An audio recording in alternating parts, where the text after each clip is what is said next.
beat you. I beat you. Didn't know it was a race. Well, usually I try to wait on you, but last time we were both waiting on each other. What's up, everybody? How y'all doing today? 115 days and counting. Not that I mentioned that or anything, Steve. But yeah, it's Sunday episode. What number is this episode? 131. 131. Episode 131 of our Sunday Night Live show. Awesome. But I will like to remind you guys too, this is a consecutive, like we have not missed one so far. Knock on something. Through surgeries on my part and everything else, we have held strong. So stop hurting yourself. Dude, I am trying because I'm tired of surgeries. Yeah. Of course, I don't like hurting either. So that's the problem is that the surgeries I've had was to keep from hurting. So it's kind of a double-edged sword. There is that. But, so it looks like Jack in the shop and some other folks been having some comments in the chat there. Good to see you guys. Well, look there, Steve. I already got a question. Hey, I tell you, I like it when y'all at least go ahead and give us something to talk about so we don't have to ramble as much. And I'm going to go ahead and tell Steve. I'm going to go ahead and brag on Steve on this one.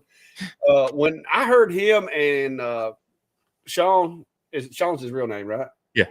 When I heard them going back and forth about this toy train or model train printing thing, I felt like that was going to be a pretty cool video. But I will say, Steve has surpassed my expectations with his creativity and his graffiti and like billboards and buildings. And I'm like, what in the world? He's built like a little small town over there.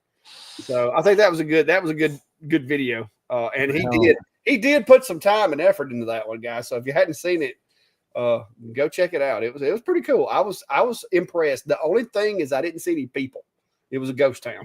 Yeah, well, tapping into my inner childhood because I did have train sets as a kid. My dad even built me this whole like kind of fold down table that went over my bed, so I had a bigger area to build off of. And so when Sean mentioned that Klondike there, he's into lasers and trains. He asked, hey, that was a really good idea about putting graffiti on cars. So I thought I had some cars laying around. I didn't. So I had to acquire at least one. And this was it. And so, yeah, wanted to play around with that, but thought, hey, there's other things you can do with it. And of course, 3D printers. I was able to print out some buildings. And now I just used acrylic paint pens because I didn't want to get out the airbrush and I didn't have all the colors, but I printed out this building. And then on the side here, was able to kind of add that, a lot of small towns anyway still have their like old school downtowns, and you see a lot of these old painted signs. Sometimes they restore them, but they used to paint advertisements on signs. So I thought that was a great use. But then I thought up on the front here, which is going to be really hard to see on this camera, but you see it. I mean, it's the size of my finger.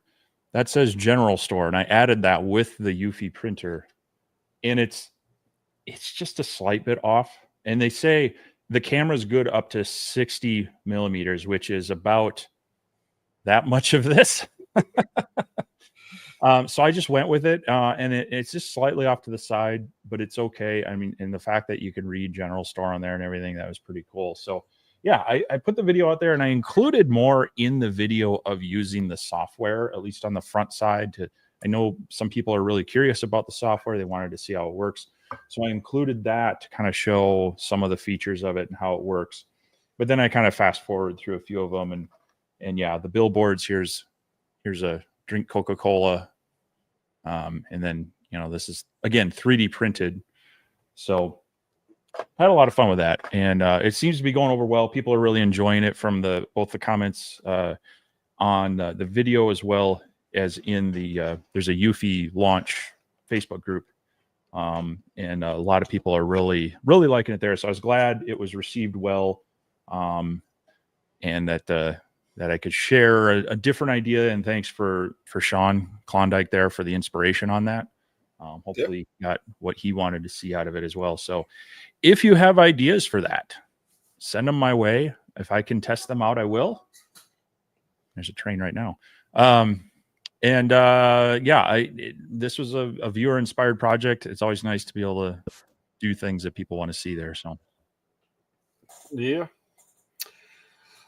Jack said he saw a message from Fusion 360. It will no longer work with Windows 10 after October 14th. Yeah, I'm pretty sure most of your modern softwares are going to be the same thing.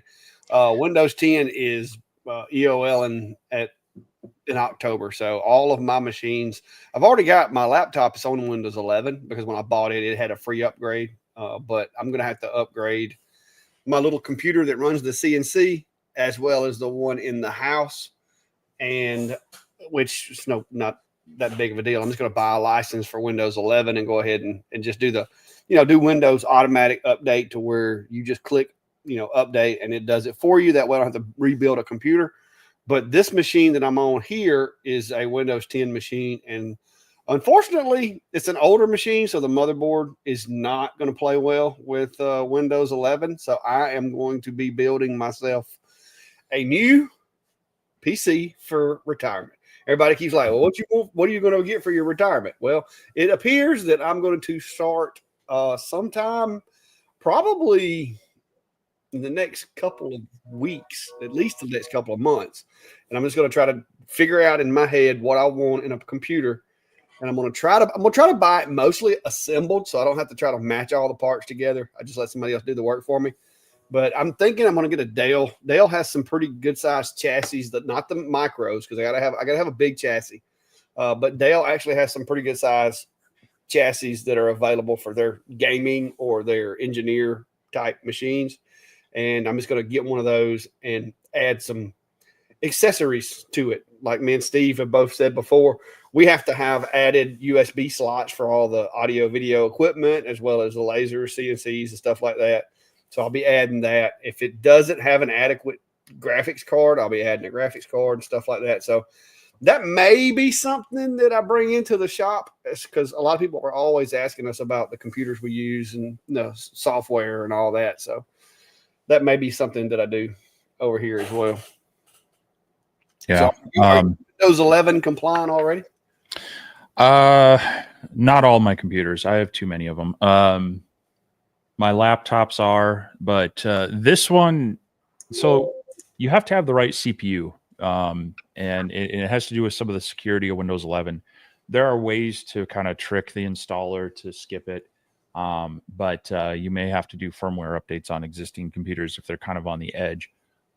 I was trying to do that with this one, but it wasn't seeing it right, and so I reverted it. So I may have to swap out the one out here. But most of my other stuff is good to go. But yeah, it's something that you're going to want to pay attention to, because it can break some software. I'll be curious to see if, when they say it won't work with it after that date, I'll be curious if that's just like future updates or whatnot. A lot of times they just don't support security updates.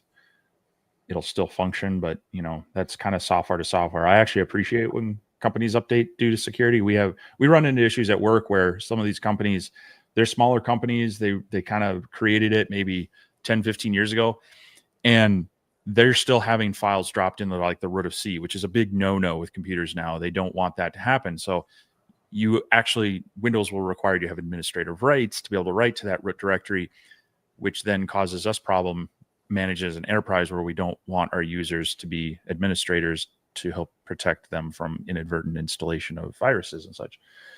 So it's great when companies are proactive about that, but it also hampers you if not everybody is excited about having to buy a new computer just to update to Windows 11. Yeah, no, it's not exactly the thrill of my life, but we've been talking about my current main computer in the shop here. It's well outlived its years. So it's a decent machine. It's been great, and there are some parts in there like that USB card that, as long as I get the appropriate board on the next computer, I can salvage parts of this one to put into the next one. Now the video card that's in this one is a bit dated, so I will be replacing it. And like the RAM that's in there, I think it's old, like DDR2 maybe. So it probably won't be going with me. But yeah, it's gonna be some computer build outs going on out here to make sure, because this is what I conduct my business off of. So I mean, this machine has to be solid. It has to be able to stream video, edit video, and all that. And at its current age, it's getting to where sometimes editing video gets a little like resource hoggy, even on this machine. Yeah, no, yeah, well, even turning on some of the streaming stuff with other applications, it gets a little boggy. So I hear that as well. Brian, sorry, I forgot to answer that part of it. No, it's the difficulty there is remembering to take the photos before I get done with everything and then hop down to the office computer. I do that often. It's more often I do try to add some B-roll in so you're not just staring at me talking all the time. But sometimes I'll be editing the video and go, oh, it'd be better to show a close-up of that. And so I need to hop back out to the shop, mock that up and show, like if it's showing the limit switches or maybe how to adjust a nut or something close up. I'll often try to grab that afterwards. And so that's usually the time consuming part. Actually dropping them into the edit is fairly simple. Dropping it in the right place and timing it and putting a transition on it. It's pretty slick. Yeah. We both use Adobe, and with Adobe, like you can literally just drag and drop a picture and it will basically, it layers it just like in LightBurn. So it puts the picture over the video, but your audio will still play. So it's really easy in Adobe that we use. And I've been trying some of my stuff to do a little bit more with photos and stuff because, the camera does a good job, but a lot of times those fine details, they get lost with the camera. Even if you try to like hold it up in presenter mode or whatever, it can't quite compare. Yeah. I've had a few comments on some videos where I'm showing a detail or I'm showing an image of a test grid. And yeah, even in edit, I'll go, oh, wow, I had that too close. It didn't focus, or you're trying to hold it steady and it's still wobbling a little bit. So yeah, the videos are working pretty well. So yeah, Brian says, Steve, that was an absolutely great video. Suggestions for another, if you get bored, would be UV printing on Hot Wheels cars. He said they're very small though. Well, and my, like this little shipping container, I mean, it's not that big either. HO scale is actually about the scale of Hot Wheels. So might be something to try. I actually have a friend who does customization of Hot Wheels. I mean, he like tears them apart, 3D prints new parts, uses weird putties and epoxy stuff to mold new things. So yeah, it might be kind of cool to work with him on something like that too. But definitely love the ideas. Keep them coming. Yeah, Mark. Mark, I haven't been through replacement, but they told me that my injury I had was probably just as bad. The recovery was actually longer than it would have been. So I feel you. You don't realize how important knees are until you got one that don't work. That's when you realize how important they are. It's a very simple but very critical part of your leg. Because for several months I run around here, mine's still not right. I mean, it's not 100% going up and down steps and stuff. I have to be careful with it. But they're telling me that hopefully by September I'll be ready to go. Because my surgery, or October, that's when I had my surgery. So October will be a year. And that's what they told me would be a year recovery. So we'll see how it goes. What's up, Cody? How are you, sir? Man, I've been putting them Genie bits to work. I teased Clark earlier today.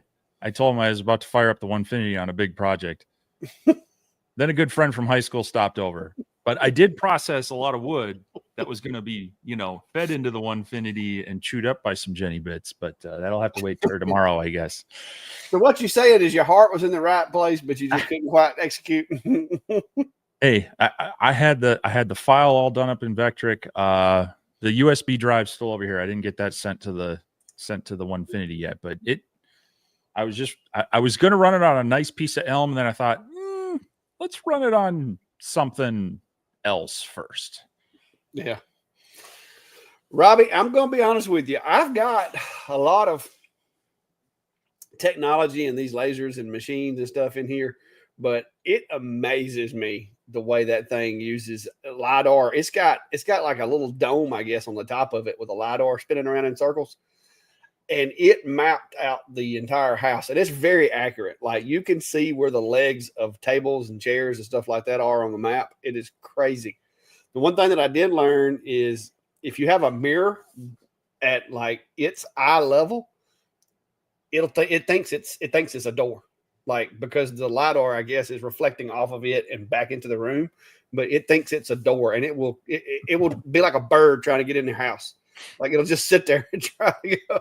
But it took it a few seconds and it quit. It moved on. But I wound up having to go back and rescan the house because it looked like the window exploded because it was because of the mirror. But yeah, so far the thing is it works. But the technology is just amazing. Brandy actually, she at first she was kind of like, but it's not the end of having to vacuum, but it's like, to me, it's a really good like maintenance, like, you know, especially when you got like Biscuit and Rogue that run in and out of the house constantly. You know, it just makes it easier that you can do that during the week. And then maybe like, you know, she usually does like the deep cleaning on the weekends. And so it's more of a maintenance type thing at this point. Hopefully through the week, it'll keep things cleaned up enough to where the weekend won't be so rough. Well, that's where I hear those things. You got to just basically let them run. They might not get everything in the first pass, but the more they run, the more consistently they run. They kind of just keep it down, and they keep it, you know, rather than letting it get really bad and then running it. So, oh yeah, and that's the one thing I will say is she loves walking into the room, and it has that like the stripes in the carpet, because it makes, like, I don't know how it does it, but it makes perfect stripes. You got the whole lawn look on your carpet. Oh yeah. Nice. So this one is what I meant. Not bored saying they might they're heading to Clanton soon, might need Dave's best food suggestions. I'm just gonna warn you. You've heard some of his best food suggestions on here. I don't know. Well, it depends on what you're in the mood for. You can't go wrong. You can't go wrong with a Jack's Diner hot hamburger. And it's not a hamburger what you think. It's a open-faced burger type deal. But I mean, if you're feeling advantageous, you can also, at that Jack's Diner, you can also get an order of chicken livers. But Steve doesn't like them. So even the waitress didn't like them. Yeah, but she's just weird. Okay. Seems to me she was pretty normal. Pretty sure you were the weird one in that.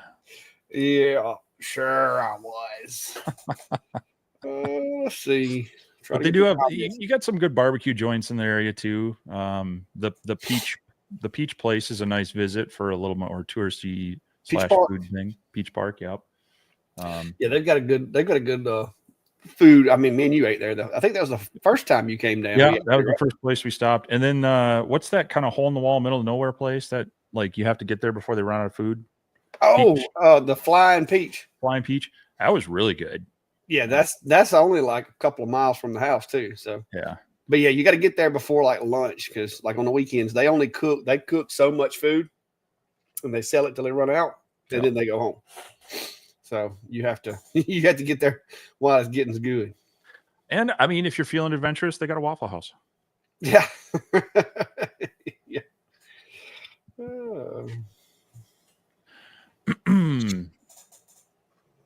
Oh, let's see here. Craig says, doing my first craft show on site, F1 engraving beginning 6/21. Lots of good suggestion gleam here. Yeah, good luck with that. The F1's a great one for that. Just make sure, I mean, try not to offer too many things on site. Try to keep them simple. Try to make sure you got some little jig plates, fixtures ready to go. But once you talk to a few people and get that thing going, you hopefully will grab some attention and get some people coming in. But it's always great when you can customize on site and in a hurry. Yeah, we've got our Peach Jam is this weekend. So Saturday morning, I will be set up in the park waiting on folks to come through. Klein is coming. He's going to come help me again. I was going to say, I didn't bring some of his stuff that he's been doing as well. So he's going to help me sell my stuff and sell some of his stuff if he can. So that's what we're trying to do. But yeah, it's gonna be Saturday morning. I think the gates open at like 10 or 11. But I got to be there early to get everything set up and, test run everything and make sure all those things that I forgot, I have time to get replaced or whatever. I think this year I'm thinking seriously about going to Walmart before the event and buying up a bunch of tent stakes and rubber hammers, because last year, I keep extra tent stakes in my trailer.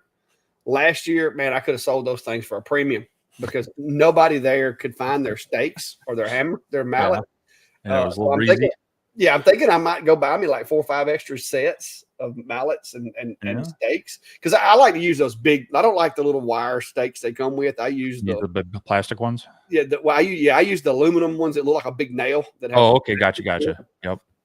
Those little wire ones that look like a clothes hanger that you drive in the ground, I can't use those. Those are like one time only type things. Yep.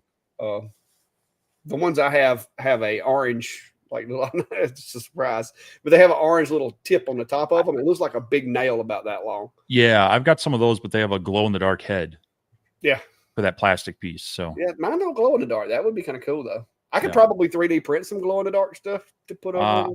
I think I got mine up here at Fleet Farm. So. We don't have those. So well, they used to be called Mills Fleet Farm. Now they're just Fleet Farm.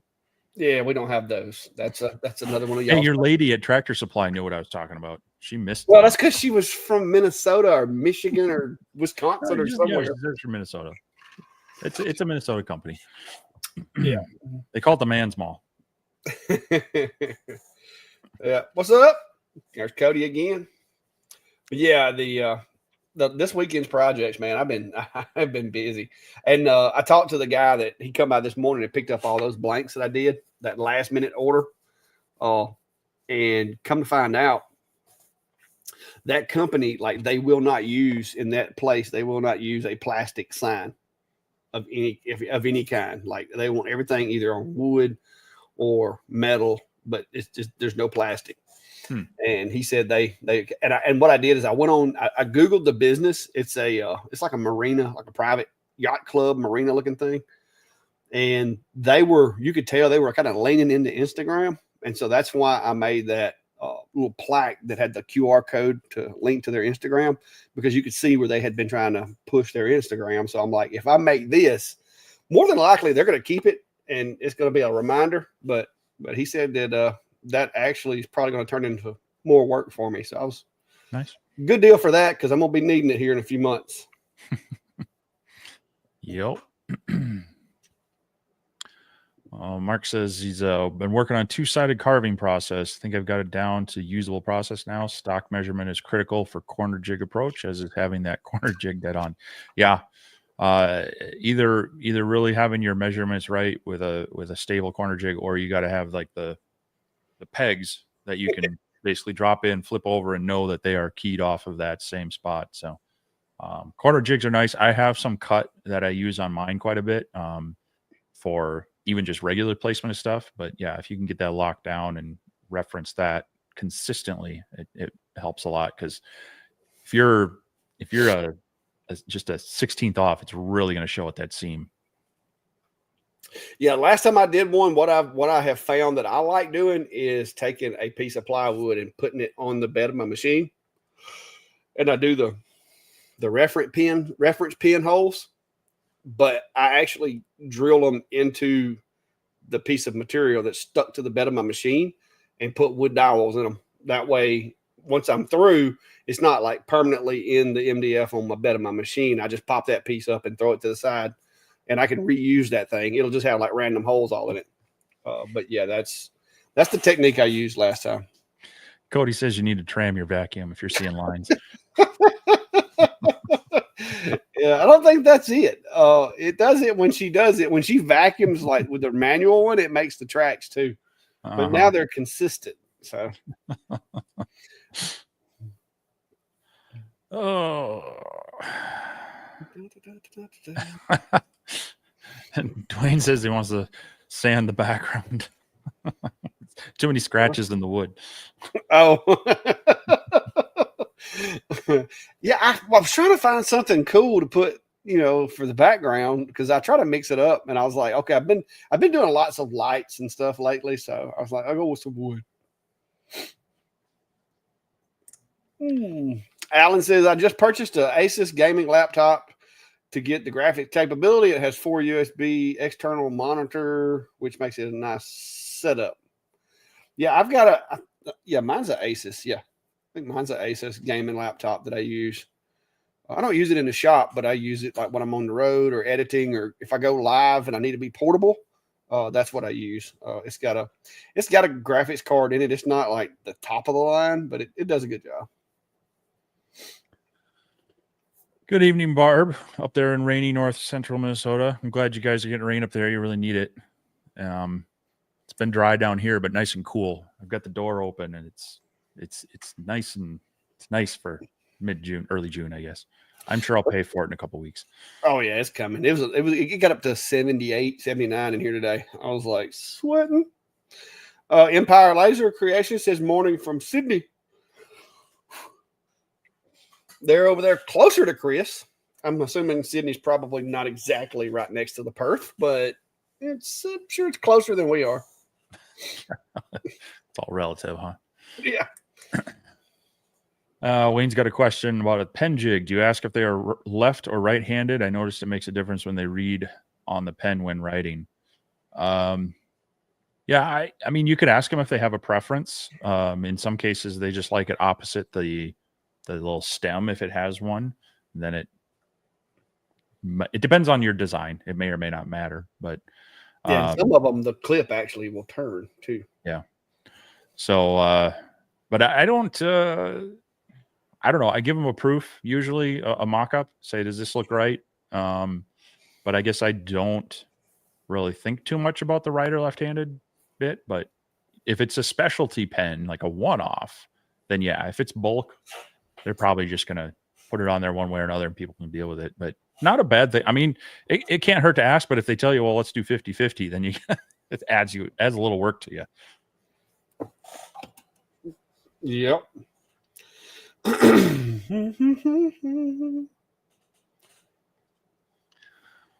Walt's work is just getting into the engraving and YouTube videos. Picked up the craft, been making jigs for keychains, coasters, business cards, etc. for the past few days. That's a good way to get started. Get things set up for your machine and helps you learn it. And the craft's pretty nice. I'm still waiting for that 40-watt module though. I don't use the IR as much because it won't be as far what I understand, it's just gonna be a straight 40-watt diode module and not the mixed. But I don't know, maybe they'll surprise us. But yeah, having that 40-watt, I think it might edge me. I use my X-Tool S1 a lot downstairs, and it works really well. But I think that craft in a 40-watt with native LightBurn might give it a run for its money. Yeah. Brian, as I've heard people say that, but luckily, one, our dogs don't stay in the house when we're not there, and two, my female shepherd's fixing to be 10 years old, and she's never had an accident. Matter of fact, we've never had a dog that had an accident in the house. So we don't typically keep them in the house. They only come in with us. But the ones that do go inside are very well housebroke. Like my female, we've actually forgot that she was in the house and locked her in before. And she'll stay in there all day and not use the bathroom. Now, she will knock you down when you unlock the door to come inside. But so far, I mean, as she gets older, I mean, I guess she could. But like I said, they don't stay in the house unsupervised, so I don't have that problem. Now out here, the cats like to have fur balls, so that might be a problem out here. But yeah. And Rogue slept in her kennel all day today with the little robot running around everywhere. She didn't care. She's just like hoping nobody throws her out. Yeah, Barb, I've seen the maps and the reports on that. It's been pretty bad down here a couple days, so I can only imagine what it's like up there with the wildfire smoke. So we're hoping it's not a summer like we've had the past few with those Canadian wildfires coming down. So hopefully that subsides for everyone.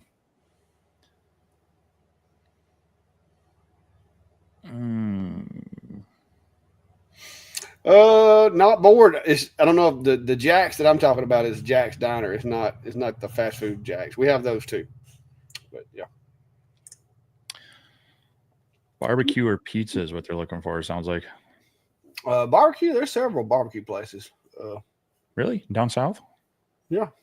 There's like one on almost every corner in town. We got almost as many barbecue places as we do Baptist churches. It's a toss up. Now, how many bars do you have compared to your churches? Oh, hardly none. See, that's the thing up here. If you have a church, you gotta have a bar. In small town As far Midwest, as like bars, like places that are. I mean, we've got some like Mexican places that serve margaritas and stuff like that. But as far as like just a bar to where like there's no food, you just get pretzels and beer or whatever. I don't think we've got but one in the entire city. And in the county, there's not any. You can buy beer at Dollar General and stuff, but as far as like a bar, there's not any in the county. You got to go to Montgomery or Birmingham if you want to. Or I think there's a couple in Prattville, but you got to go out of town to. Well, warning to everyone in Alabama: it's a BYOB state. Yeah, it's not. I mean, we've got it here, but it's not. It's not like it is in the bigger cities. Yeah. I feel like I'm ahead of you in the comments. I feel like you are too. I'm trying to get down here. Let me jump forward. So if anybody has a question that we missed, be sure to drop it again. I'm gonna pass forward here a little bit because I can't stand being 30 minutes behind. Here's one. Norbert's asking, can we explain the macros in LightBurn and how to use them? So macro is basically a set of commands that you might want to use frequently and you don't want to have to type in and such. So it really can be any collection of commands you might type into the console or individually use, or maybe things that there isn't a LightBurn function for. So the autofocus one, it requires a command that you'd normally need to type in, but the macro basically automatically types that into the console for you. So if you have some sort of weird complex thing where you want it to move to a certain spot, do something, and then move to another spot, you could set up a macro to do that. A lot of places will do it to, like if they have a dual source module, they'll say, okay, use a macro to type the command to switch from the blue light to the IR module. Or they'll have the autofocus macro in there. But it's kind of a flexible thing that's there to allow you to set up a custom action based on whatever you put into the window there. So yeah, and you can, like I said, you can put multiple lines in there too, but like a lot of the machines like the WeCreate, the Xtool, those machines, you have like different functions that aren't native to LightBurn. I was going to show, where's it at? X40. Like you can even do like, if you want it to go to a certain position, you can create like these. This is my park location macro, which you don't really need. You can do that by the move tab also, but I just created this one just for the heck of it. But there's lots of different reasons you might want to use one. Oh, I still got this in current position. I had to run a job the other day. That's what I used. So when I was doing that QR code, instead of trying to figure out exactly where I wanted it, I just put a dot where I wanted it and did current position. That way it made it quick. Yeah, I was showing my friend the Niji and how you would use some of those different variables and such. And so I had to kind of show both absolute coordinates as well as here's how it would work in current position. And, I usually go off in the center of the object if I can, because usually you're trying to center something on a physical object is why you would use that. But. Yep.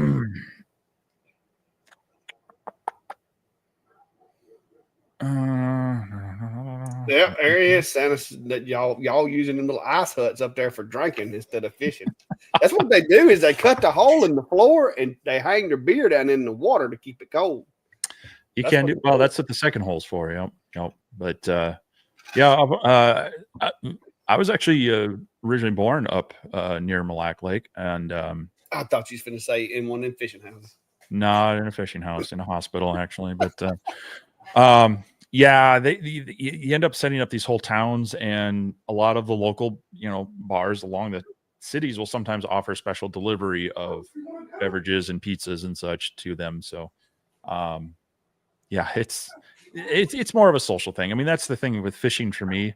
It's generally more about the social atmosphere than it is to catch the fish. I mean, it's nice to catch the fish, but usually I'm out there just for the company and enjoying it. I'm not a big ice fishing person though. So anything that has the word ice in it is not something I do a lot of. and the joke was, so back in the days when OnStar came out, but people didn't really have a lot of GPSs in their vehicle. So it kind of would report the vehicle's position on GPS, but the call center, the help center, was like down in Southern California. And so the joke was you'd go out in the middle of the lake in the middle of winter, hit your OnStar button to get help and say, hey, yeah, I'm a little lost. Can you help me find directions? And people are like, you're in the middle of a lake.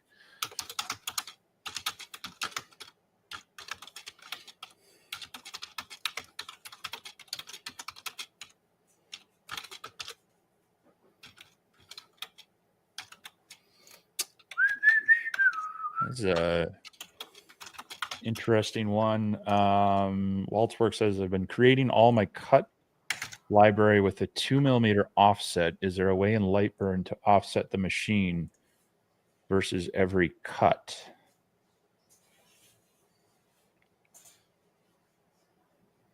I mean, each layer you could,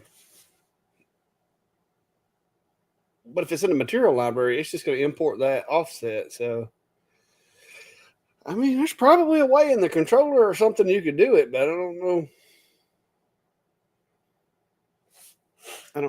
I'm not figuring out the. I mean, you could create a layer with a default kerf offset, or you could just set up. Well, no, that wouldn't work.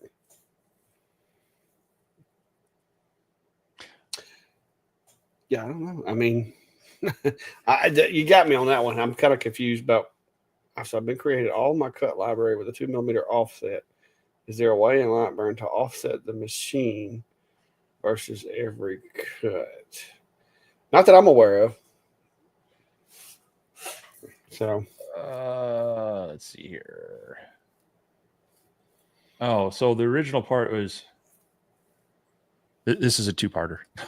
Here's the first part. Originally thought the IR was defective as if it would not engrave at the autofocus height. Have to offset Z down 2mm for it to work. Diode also seems to engrave fine at that height. So yeah, unfortunately the autofocus is set in the firmware as far as the distance.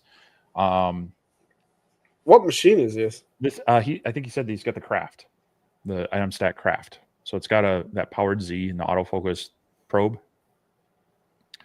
So you're wanting to set a 2mm offset. In the material library, if it's a cut, you can change the offset for that setting in the material library. If it's an engrave, because I've got some different machines where, you know, I like if I'm doing a 4.5mm material, I'll lower my focus like 2 1/4 to get me a little more penetration into the material. But then on my engraving settings, I got it going back up to 0. So you can do it. I mean, you kind of need it to be to where you can change it based on the material and based on, you know, whether you're using your IR or the blue laser. So I wouldn't really want all the layers to be that way. I would rather be able to control it when I'm designing the file. Well, and that's where I think if you set up one of your layers and maybe not have it be your black layer, but if you have one of your other layers, you can go in and set in like a kerf offset or a Z offset. That should stay unless you change it. Yeah. And so if you import your artwork and then just select it all and change to that layer that you've set that 2mm Z offset on, it should work. And you could do that on as many layers as you want. I don't think there is a default. I mean, you could maybe set up, no, see, the problem is that every time it autofocuses, you'd have to do it on the layer because anytime it autofocuses, it's going to reset the Z. So that's, I think the best you can do that I'm thinking of is just set it up in your layers. You could even save that to your material library. When you apply that setting should then come over with it. Yeah, that's what I would do. That way it's already, like I said, everything's there. You got your Z offset. You got, I mean, because different materials, like some acrylics, you have to defocus or pull the focus in or out to get a better engrave on acrylics and stuff too. So I would want it to be to where I could customize it per the material. But I think the best place for all that would be organize it in the material library. Just like, have it like the name of the material, like you could say like anodized aluminum, and then you could have like 450, or you could have anodized aluminum IR. You know what I mean? You'd have two different material sets, and then under those the settings would be different. So I haven't seen, I mean, did your craft? Mine didn't have a difference in the focus. Did yours? No, but he said both of them actually seemed to, his focus lens must be slightly off, because he said both the diode and the IR seem to need a slight offset from the standard autofocus set. So now, if you could monitor, let's see, the craft. That's a macro that's on the craft. Hang on a second. It's going to be there's going to be that you might could let me get over here. Let me see here. Import. I done took my machine file off because I got so many. Let me put it back for a minute. Craft. All right. Okay.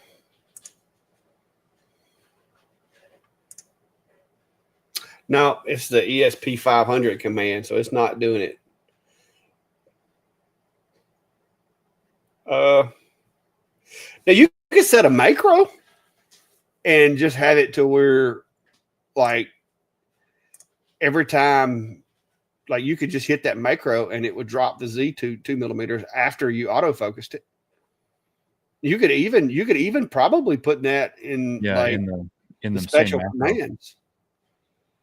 You might be able to put it in the same macros, run that command, and then offset too. But I mean, I think if you set up in the material library, it'll. Oh, wait a minute! Whoa! Just found something. They actually have a focus adjust macro built into the machine software. Hang on, in the one that I have does anyway. In the actual Atom Sec Studio, or no, in LightBurn. There's a command. Just saw it. It says right here on this one, on this macro, it says focus adjust. If you right click that, it's got the autofocus / depth max millimeters equals 5.8. I haven't played with that to know what it would do, but I'm guessing that command's probably changing how far it moves after it touches off. This is kind of what it seems like with that command line. So maybe if you took and changed this to 3.8 and created a new macro, that would either move it up or down 2 millimeters. Then it just, you might have to whack them all to figure out exactly which way to go with it.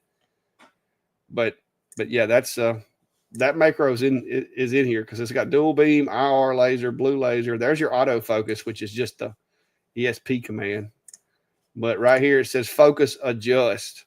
So I'm thinking that when it touches off, it's raising itself back up 5.8 millimeters. So I'm thinking if you were to take this macro and change it to 3.8, maybe it only goes back up 3 millimeters, which in essence is going to fix your offset. And then it should change how far it travels on the autofocus once it writes that command to the controller. Pretty sure that's how that works, but I don't have mine in the shop with me right now to test. Interesting. So definitely something to try, but make a backup of your device file first. Yes, I always do that. and then I do. then start playing with some of that so that you can reset it. But Well, that's what it says. Autofocus / depth max millimeters 5.88. I'm not sure. That's got to be what that is, though. I mean, because that sounds about right. That when it touches off, it comes up almost 6 millimeters after it touches off. So I think that's so that you could fine tune that, and there may be something in the instruction manual about it. But yeah, there you go. hopefully that gives you another thing to try, and or like you say, hopefully Adam Stack gets back to you with their recommendation, and get you running a little bit easier, because that would be annoying to have to make that adjustment every time. So yeah. I wonder if the probe foot has an adjustment on it. I never looked at it, but I mean, kind of curious if the probe, if it has a screw that you could loosen and move it one way or the other. That might be a physical adjustment as well. Well, you can always go one way. It's harder to go the other. You need it to go deeper. Oh, Walt says that's funny because mine home's at 7.8 and I have to move it to 5.8. Well, there you go. Because looking at mine also says 5.8 on that depth max on the set focus. So maybe just try making that change. Yeah. I mean, may have gotten changed or gotten messed up somehow, or yeah. If it's set to 7.8 and you're 2 millimeters out of focus, I'm going to say change that to 5.8. That sounds about right. Well, look at that. Maybe we got another one fixed during the live tonight. Bumping things here. Oh, a lot of chatter about Midwest bars. Yeah, macro is an Alabama thing, I guess. People do talk funny down there. How y'all say it? Macro? Ain't no K in that. Well, I mean, it's just phonetic. There ain't no K in it. It's a MAC. Yeah, but it's an I sound, not an A. Okay, whatever. You can go on over there. A. Well, now you're starting to sound like a Canadian. A. I was listening to somebody earlier, and they have to be from up there where you're at because they sound a lot like you. I'm not sure if I should take offense to that or not. Chris says Mac as in McDonald's. There you go. It's MAC. Yeah, do you say McDonald's? McDonald's? There you go. It's the same word. Macro, McDonald's. Yeah. But you're saying macro. Do you say McDonald's? No, because that would mean it would have a K in it then. But you're focusing on the C, which can make a k sound. We're talking about the A. You're saying A instead of A. It's because it's an A. It's not an A. So Tim's talking about the SL laser. Hey, we all talk like this around here, so whatever. Yeah. So if I understand, their Kickstarter goes up until July or into July, and then last I heard 6 months, so maybe November is better than that, but it's gonna be a little bit. And yeah, for a new company, like I say, the thing looks great. And I think it's awesome new tech that both them and Rolly Automation with their Galvomatic, they're playing with similar style stuff. Love to see it pushing it, but if it was my money, I might be holding on to it with a brand new company like SL Laser. Just, Yeah, I have no. Let's see more of them out there in the wild and see them deliver on some stuff. So, but you will have to pay a little bit more for that. Scott saying I'm looking for an engraving world, or wait a minute, looking to get into the engraving world and would like to do Voltex binders. Anyone know a suggestion for an enclosed node? It depends. I don't know how big a vault. Vault text binders. It's going to depend on the work area. I'm assuming if it's a binder, chances are it's for paperwork. So I would imagine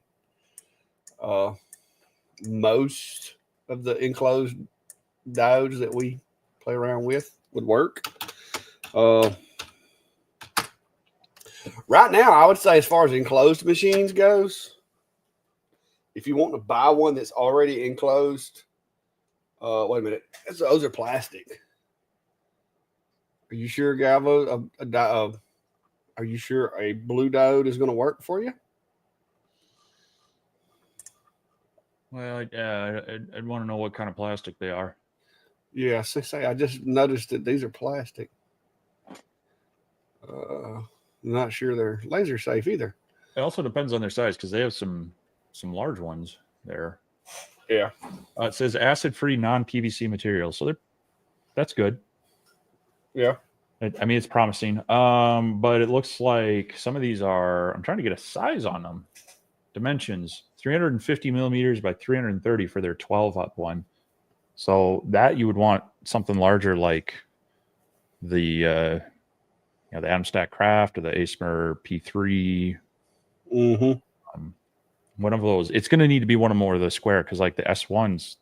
Yeah, the S1 is not going to be as tall enough. It's going to be too short for that. So luckily, more people are coming out with their enclosed lasers.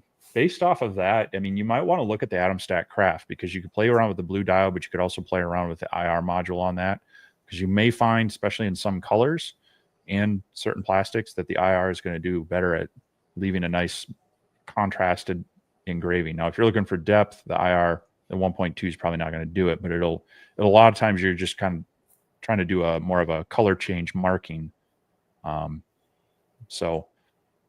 Those would be a couple to look at, but you are going to want to look at the more square format ones. Yeah, I would say that the Craft and the ASMR P3 would be definitely some contenders for that. As long as the blue laser works with the material. I'm not familiar with that material. So, not sure. Now, Mark, I assure you there's other people that talk a lot more country than I do around here.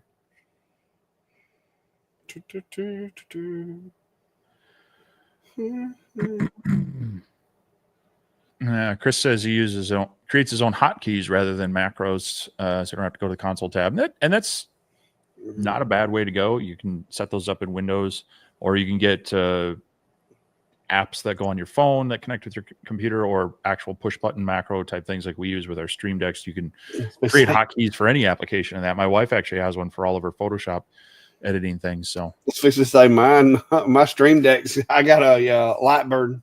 You got a page on LightBurn? Page on mine for LightBurn. Yeah. Matter of fact, let me take a picture of it. It's dusty, but yeah. And I did a video on it. But yeah, there's my Stream Deck. There's all my icons for like take another picture, center, frame, start, all that. You can actually do a lot with these things. Mm-hmm. But yeah, I use it occasionally, but a lot of times I've already got LightBurn pulled up, and it's easy to hit the button. So John's asking about a gal with a CNC and a rotary. You've got experience with the smaller one anyway.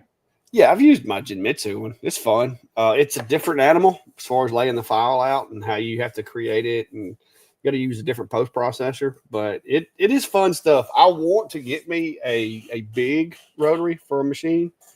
Currently, Shapoko does not make one for theirs.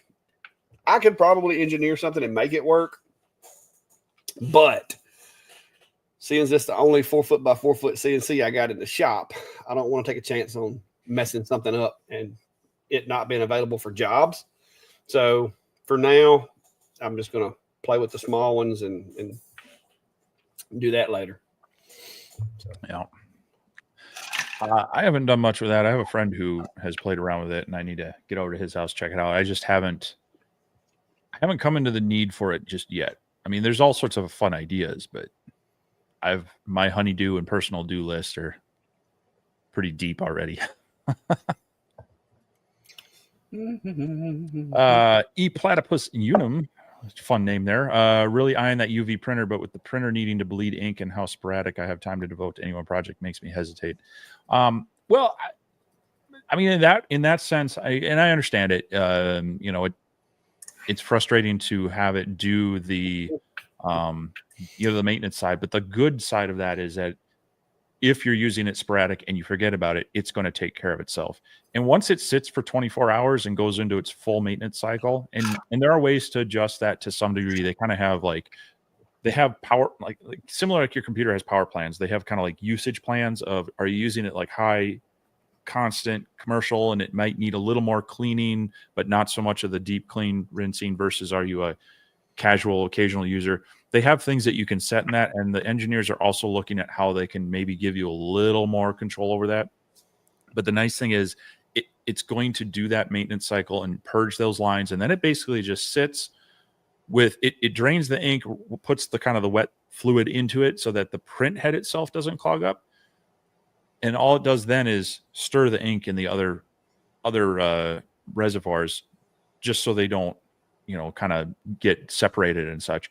So in that sense, it's actually doing you a favor in that you're not going to come back to a printer that the ink is all separated and gone and your print head is all clogged up. It does take 15 to 20 minutes to let it reprime, and it does waste a little bit of ink there. But I think that's a good trade-off to have a machine that's going to function for you every time you want to use it. And they are working on different inks. They're working on different options. So hopefully we'll see maybe that cost come down a little bit as well. But as far as like a hobbyist / small business user, I think that's a nice feature to look at, in that you can invest in this machine and not forget about it and come back to a huge expensive mess. So that's not trying to be like a sales pitch on it, but that's one of the reasons I was excited about this one, is I can do this, but not worry about, oh, I have to print something every so many hours, or I'm going to have an expensive print head to replace. So Patrick's asking, what are the negatives I've seen with the UV printer? Well, the ink costs, there's been a lot of discussion about that. The sheer like volume, what you pay per milliliter is more. However, I'm finding that as they're kind of tweaking their algorithms, and where you use a lot of the ink is in that textured 3D prints. If you're doing like flat prints or just slightly raised prints, you're not using a whole lot of ink. So as a casual user, yeah, it's going to hurt when you buy that bundle of ink, but it's going to last a while. They do also have a shelf life on it. So you do kind of need to find that balance of, I'm going to use it occasionally, but I'll try to use up the ink within that 12-month period before it goes bad. The other things are, there is some VOCs with it. This resin does have a bit of a chemical smell to it. So I wouldn't put this in your living room, your dining room, or maybe in your small office that's right next to your kitchen per se. I would try to put it in a room that you can get maybe some cross ventilation, or if you could put it in like a dedicated hobby room where you might have some venting outside, just to make sure that you're not stinking up the house with it and such. The other thing is you do need to be careful with the resins. You don't want to get it on your hands. And so if you were to have an incident where maybe the thing tipped over, or I don't know, you pull a cartridge out and it's leaking, there's a little bit of you got to take some caution in cleaning it up. It's not something you want your skin to absorb and such until it's, once it's cured, it's okay to touch. But again, you don't want to put it on like things that you're like on a glass. You wouldn't want to go up to the real top edge where you might, put your mouth on it, drinking out of the glass and such. But they're finding a nice balance of adding this technology in a more consumer vein.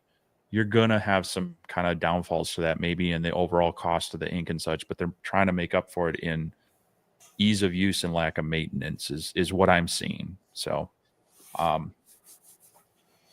there are some things that we're still working on some, so with this ink, I know a lot of people have been asking, they want to see more things on glass. The problem is shiny, smooth surfaces. It it's kind of hit or miss, and it's more likely that it's going to flake off or rub off or scrape off easier than on a more textured, non-glossy surface. So that's one thing I've actually struggled with. A lot of sublimation type things tend to be a flat, glossy surface, and so I can find lots of mugs and cups and coasters that are like that, but the printer actually wants a more matte textured finish to print on. So finding supplies right now has been a little hit or miss as far as specialty cups and things like that. They're out there, but they're not necessarily like at Michael's right now. You know, like I can't just run down to the local shop and buy them.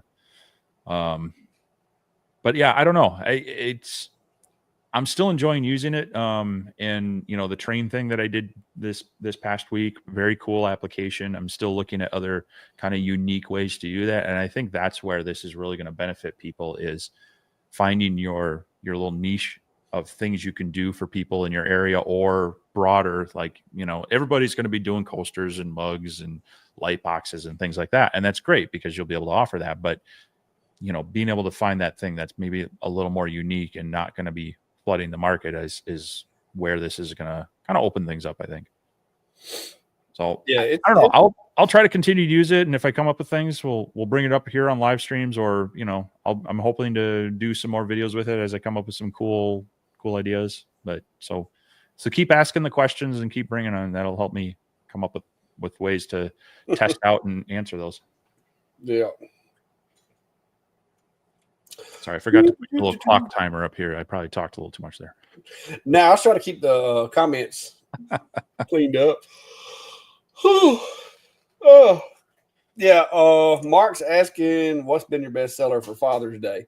And see, that's kind of a tricky question because I do so much business to business that the only Father's Day stuff I do, or if somebody goes to my Facebook page and messages me and wants it made. Right now, the only Father's Day present that I have in the shop is that Pop's Workshop sign that I did the other day. I don't know if you saw that or not, Greg, but that's the only Father's Day present that I've done. But it's because I'm not not advertising that kind of stuff right now. Now, once I get some more time, maybe. But right now, my business orders that I get from businesses keep me plenty busy. Just like the order of the sign blanks that I cut out from the CNC and everything and made the other day. Guy calls Friday night, says, hey, I need them by Sunday. Can you make it happen? I said, yes, I can make it happen as long as you're willing to pay. They paid. He come down this morning, picked them up, dropped me off a check, and the world is a good place. But yeah, I will do some probably for the Peach Jam event. I'll probably take some stuff up there. I'll make a couple things and take with me this week. But I don't do a lot of pre-made stuff anymore. Early on, I did a lot, especially like Christmas ornaments and stuff like that. But now that I've got my customer base to where I've basically got enough work coming in that I'm not beating the bushes trying to get more. And so I don't promote those, cookie cutter things as much. All my stuff is custom. So that way it's just, I like that because I don't waste material that way. I don't make a bunch of things and have to sit on them because I've got some stuff. I ain't gonna lie. I've got some cutting boards and stuff that I made early on when I first started doing this that are still in my trailer. I made them before I did my very first event, and I still got them in my trailer because people just don't buy them. And I'll even at events and stuff, I'll be like, marking stuff down towards the end of it. So I ain't got to load it back on the trailer, but I've still got a bunch of them. So I don't like doing, I don't like taking that really nice piece of black walnut and making it into a cutting board and hoping that I sell it. I like knowing that, hey, this person wants a cutting board made out of this kind of material and it's already sold before I make it. I just prefer that better. Now, in the beginning, you got to do what you got to do. Christmas ornaments and just generic stuff was my staple in the beginning. But now I've gotten that, that business coming back that most of my stuff is made to order. It's not pre-made. So. Yep. But I can show it to you. It's pretty cool. It's supposed to be, it's getting picked up Tuesday, matter of fact. I still got to put the. I got busy on all the sign blanks. I haven't put the little hanger thing on the back of it yet. But that's this is the only one that I can tell you for sure is going to be. This is a Father's Day present, but and this it's the only thing that is missing is the little hanger thing on the back right there. But I made this out of a piece of red oak. Matter of fact, I think this may be a piece of the red oak that me and Steve milled. But yeah, I went up to sawmill and got it. Cool. Yeah, I'm with you. I have not really focused on a lot of retail kind of things for holidays this year.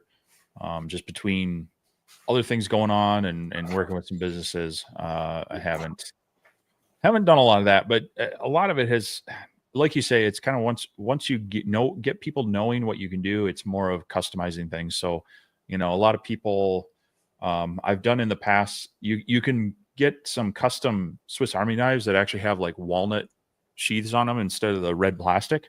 And so I've engraved those in the past. As a matter of fact, I did a video a while ago on doing some of those. But those tend to be, a lot of times it's customizing items like that is what people will bring me is, they've got a special knife they bought. And as long as it's got a material I trust, we look at that and stuff like that. I don't necessarily make a lot of pre-canned items, but that's just where I'm at with my business stuff right now is I'm not pushing that retail side right now.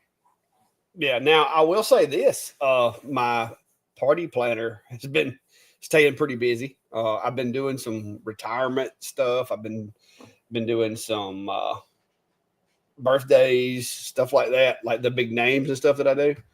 So she's been keeping me busy. And then, the other little small jobs I've had here and there, as well as the sign blanks, but, and of course, stove covers and cutting boards, which I got those knocked out. I am down to nothing but 3 Home Sweet Home stove covers currently. Of course, that'll change this coming up week, but, I got those knocked out the other day. And, so I've got most of my orders done. I got this one that I've been working on today.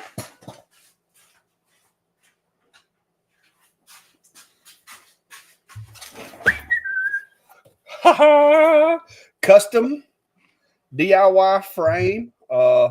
Steve, you'll be happy to know that is some true flat white.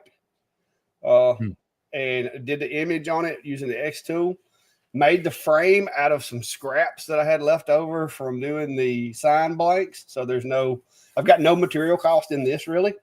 I had to buy 8x lumber to make those signs, and some of them were only 6 inches wide. And so this is the piece that I ripped off with the table saw. And the glass that you see is not really glass. That's actually clear acrylic that I cut to fit my frame. And I made the frame, did the joinery on the frame. Now, it hasn't been stained or sealed or anything yet. I just got through putting it together. You can see where I shot some nails into some finished nails in there, glued everything. But yeah, that's some true flat on just an image. This is like a sketch of a church. And this is going to be, and I can't tell you a whole lot, but there's going to be a wedding at this church. And apparently this is like the 3rd generation of that family that has got married in this church.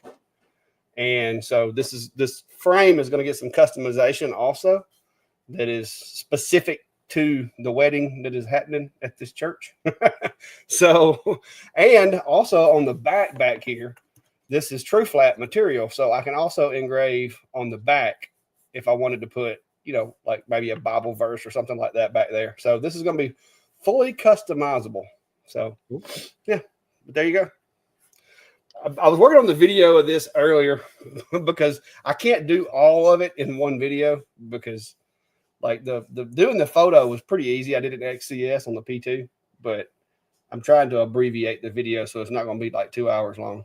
So, but I thought it was pretty neat. I thought it was pretty cool because it's one of a kind. You're not going to find one of these nowhere else. So. Yeah, no, I mean, that's nice to see the level of detail on that true white or the true flat white. I might have to play around with that a little bit since I've got some of it to mess with. Brad's asking, do I think the turtle I did could be done on the F1 with slate? So was talking about this thing. I get that in the light. Yeah. This was done on the little Sculpt Fun C1, a little 3-watt blue diode laser that I did a video on this week. So it's a painted tile. So here's a blank one. It's just your bathroom tile with black, couple coats of flat black paint on here. So yeah, on a slate tile, definitely the F1, you just have to invert. Actually, you wouldn't even have to invert it the way I did this. No, wait, you do have to invert it for either one of them. Sorry, because you're making the lighter areas white. I'll think through this, right? But yeah, if you watch, I did a video a couple years ago on testing the F1 on slate tile, and I did a number of tests, both blue diode, IR, kind of showing the different effects. I would probably sand the slate tile first, though, to get nice and smooth, so you get rid of the texture, and that's going to help bring out the detail in it. But definitely that would be doable with that laser on that. And with if you're doing it as an art style, clear coat it as well, and you'll probably be very happy with that. Contrast as well. All right. Lauren Lee says, hi, just found your own line. Biscuit, why are you coming over here knocking me around? Received my Monport Mega laser. Cannot get it to connect to Wi-Fi. It sees the network, and I select it, enter my password, and nothing. The Mega, I'm pretty sure it's probably because of your the way your password is configured. I don't remember. I'm pretty sure the Mega worked on my Wi-Fi. I don't have it currently connected, but most all the lasers are really particular about how your network name is configured. If it's got any spaces in it, it's probably not going to work with the laser. So that's the only thing. That the Mega was a bit of a nemesis of mine. So yeah, I found that true on the original We Create 20-watt Vision. It couldn't have any spaces. It could only be, the password could only be so long. I had to set up a separate network for it, but they fixed that in the 45 Pro, where it does connect to a 5 gigahertz with spaces in it. So, but yeah, a lot of those devices are using an earlier cheap Wi-Fi chipset, and it's unfortunate because it kind of goes against standard practice for wireless security. So maybe if you're having trouble with that, you might want to check to see if you can configure your internet router, see if you can do an IoT or a guest network, or sometimes you can do a separate 5 gigahertz versus 2.4, and sometimes they'll connect. But if you can get it connected to that, you may have to then add your computer to that one temporarily to talk, or if those two networks don't interconnect. So.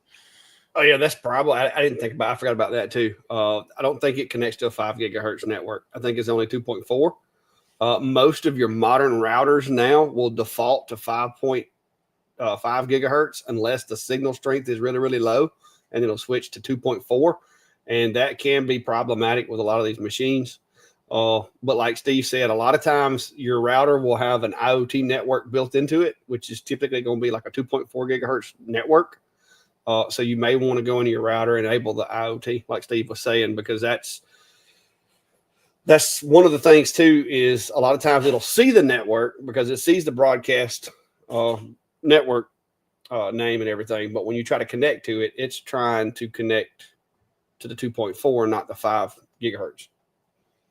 But yeah. And sometimes you can temporarily turn off the 5 gigahertz, get the device connected to the network, and then it will. It sometimes seems to work, so that'd be another thing to try, but it is frustrating. Some of the chipsets they put on these, that for another $5 they could have upgraded to a better wireless device on there. But yeah, Jim, there's several distributors for the TrueFlat. I don't use any one particular. The TrueFlat themselves is who I go through. They've sent me some of it out to use, and I've just started using it. Because it does a really good job, especially when you're trying to do certain projects. And like today, I was like, normally what I would have done I would have took a piece of MDF and I would have painted it white to get the most detail possible. A lot of times I'll just use regular, like some really clean, not real grainish material and paint it white. Because the titanium dioxide in white paint typically will turn black when you burn it with a laser. So I was like, you know what? I wonder if the True Flat will work, because it's basically it's a 3mm MDF, really tough MDF with white outer layers. And so I was like, I'm going to try it and see. And so I did a few tests, and that's what I come up with. I did a couple of images.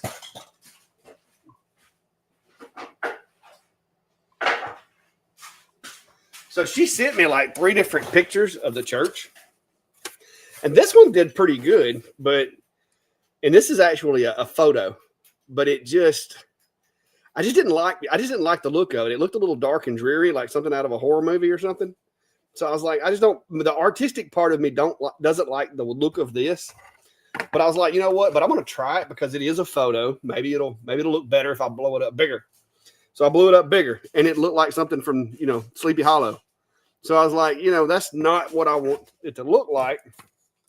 And so then I played around with the sketch she sent, and that's the one I wound up going with. But I blew it up bigger so that I could, do it. Like, I think I did that one like 250 by 250 because the picture that she sent me was square. It wasn't rectangular. And she said she wanted an 8 by 10, but I'm like, I can't do an 8 by 10 with a square image. So without having a lot of white space. And so I wound up doing 250 by 250. And I cut the acrylic with the P2. And then while the P2 was engraving the image, I used the acrylic to fashion my frame and everything with. So yeah, it was a fun little project, but you'd be surprised what you can do with some AI photo stretching tools. So add a few trees on the one side. And... Yeah, I ain't got time for all that. So Klondike's in the house. It says you love the video on the prayer. Here's the inspiration for the engraved train. I've got it back in the retail package here and such. But so yeah, I'm glad you liked that. Hopefully I gave you more information, and I'm glad you really want one now. Like I say, I'm never making you spend your money, but I'm happy to help you do a better job of it. Being more informed about it. So, but yeah, if you watch my video, I did put a link down to his channel. He does a lot with lasers and model railroads. So if you're into either or both, check him out as well too.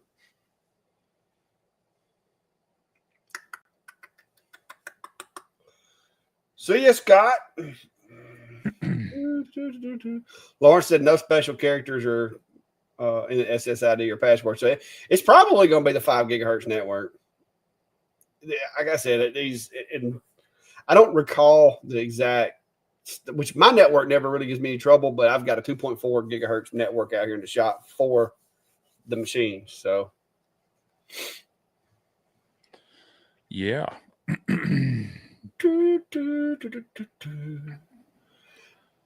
Yeah, Wayne says they don't have a lot of those options over there in the UK, and yeah, and that's the thing. We try to make some suggestions, and of course, both of us being US based, sometimes those are like, hey, if you don't have anything local, here's a place. Like I've recommended those Home Depot Pure Bond project panels because they work pretty well. And so if you don't have like a local supplier for good plywood, and I here in the Midwest, I haven't found anything consistent at Menards that's in stock. You can special order things that might work, but they don't necessarily have things in stock that I like.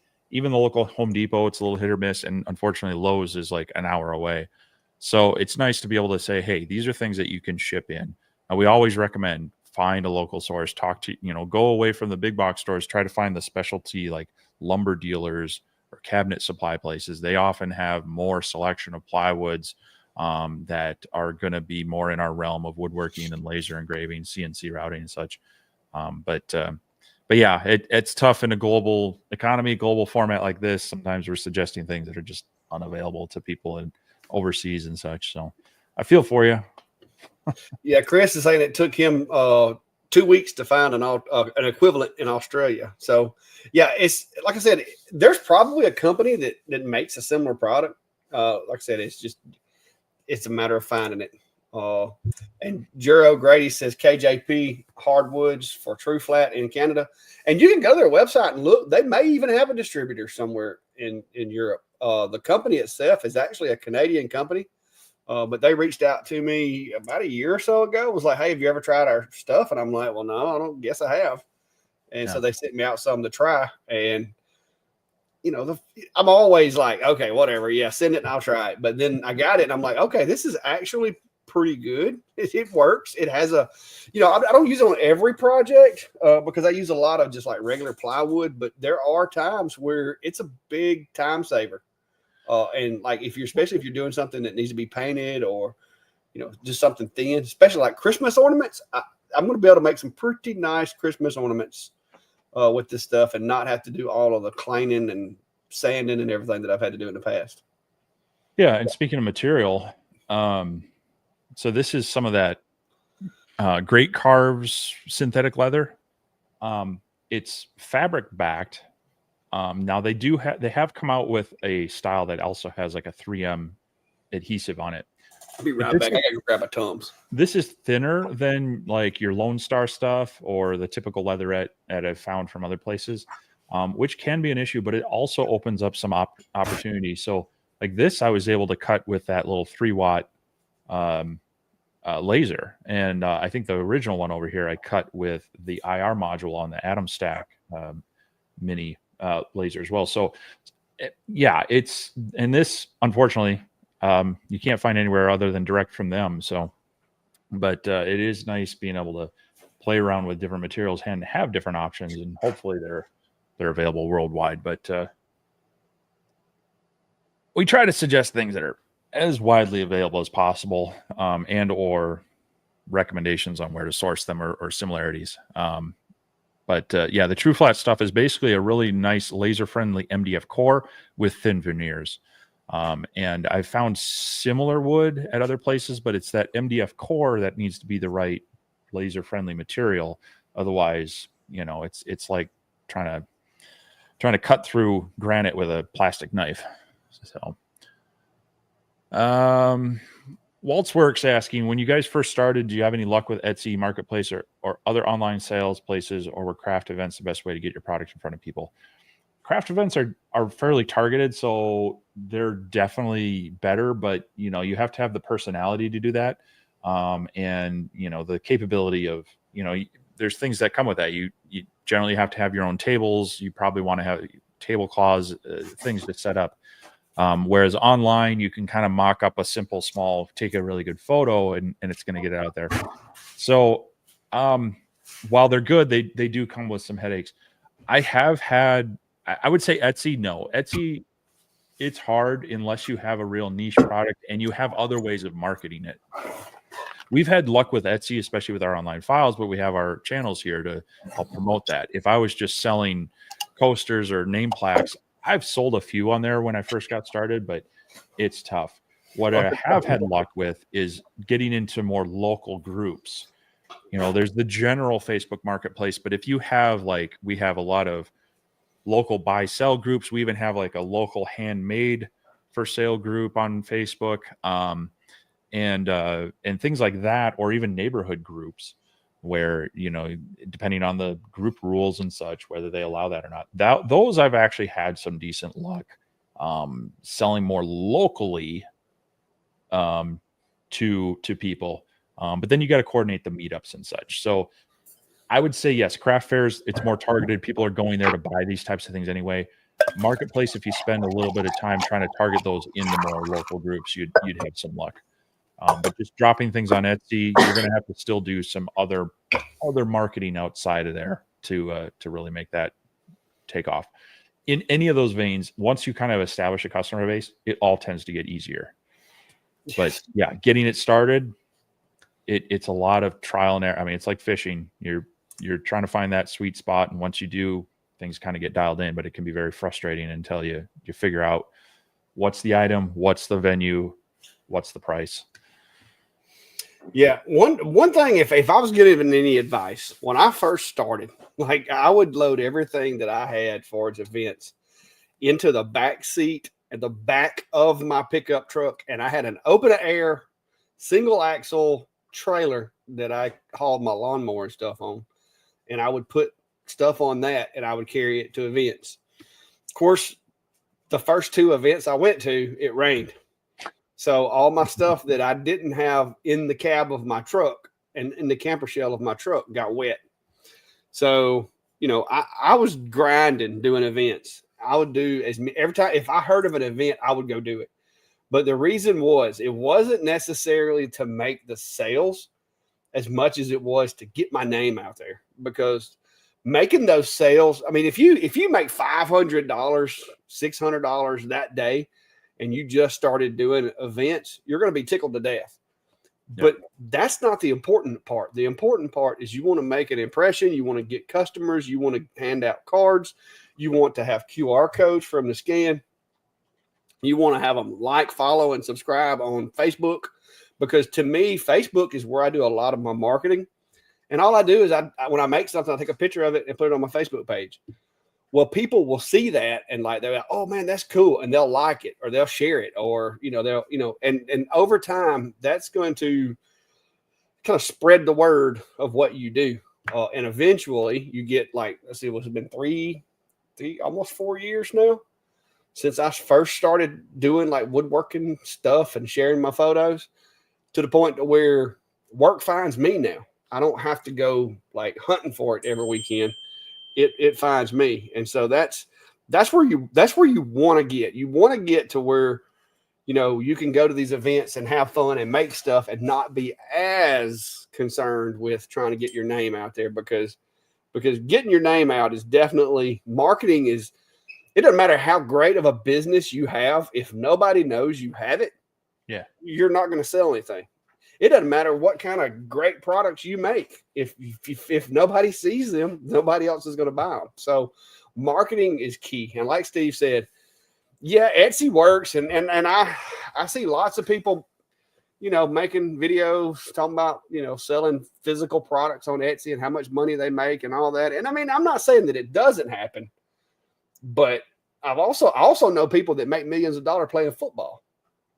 You know what I mean? It just doesn't happen to everybody. Just because you pick up a football don't mean you're going to be the next Heisman winner, So to me, marketing, that is the big thing. In your community, people in your community will buy from you instead of ordering online, because one, they don't want to deal with ordering something and it getting there a week later. Perimeter alert.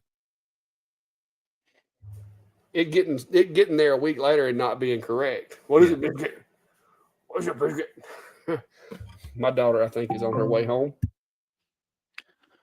Yeah, no, Clark's very right there, and so that's why I say is when you go to an event like that, it's a lot of you selling it, and you kind of have to have the right personality for that.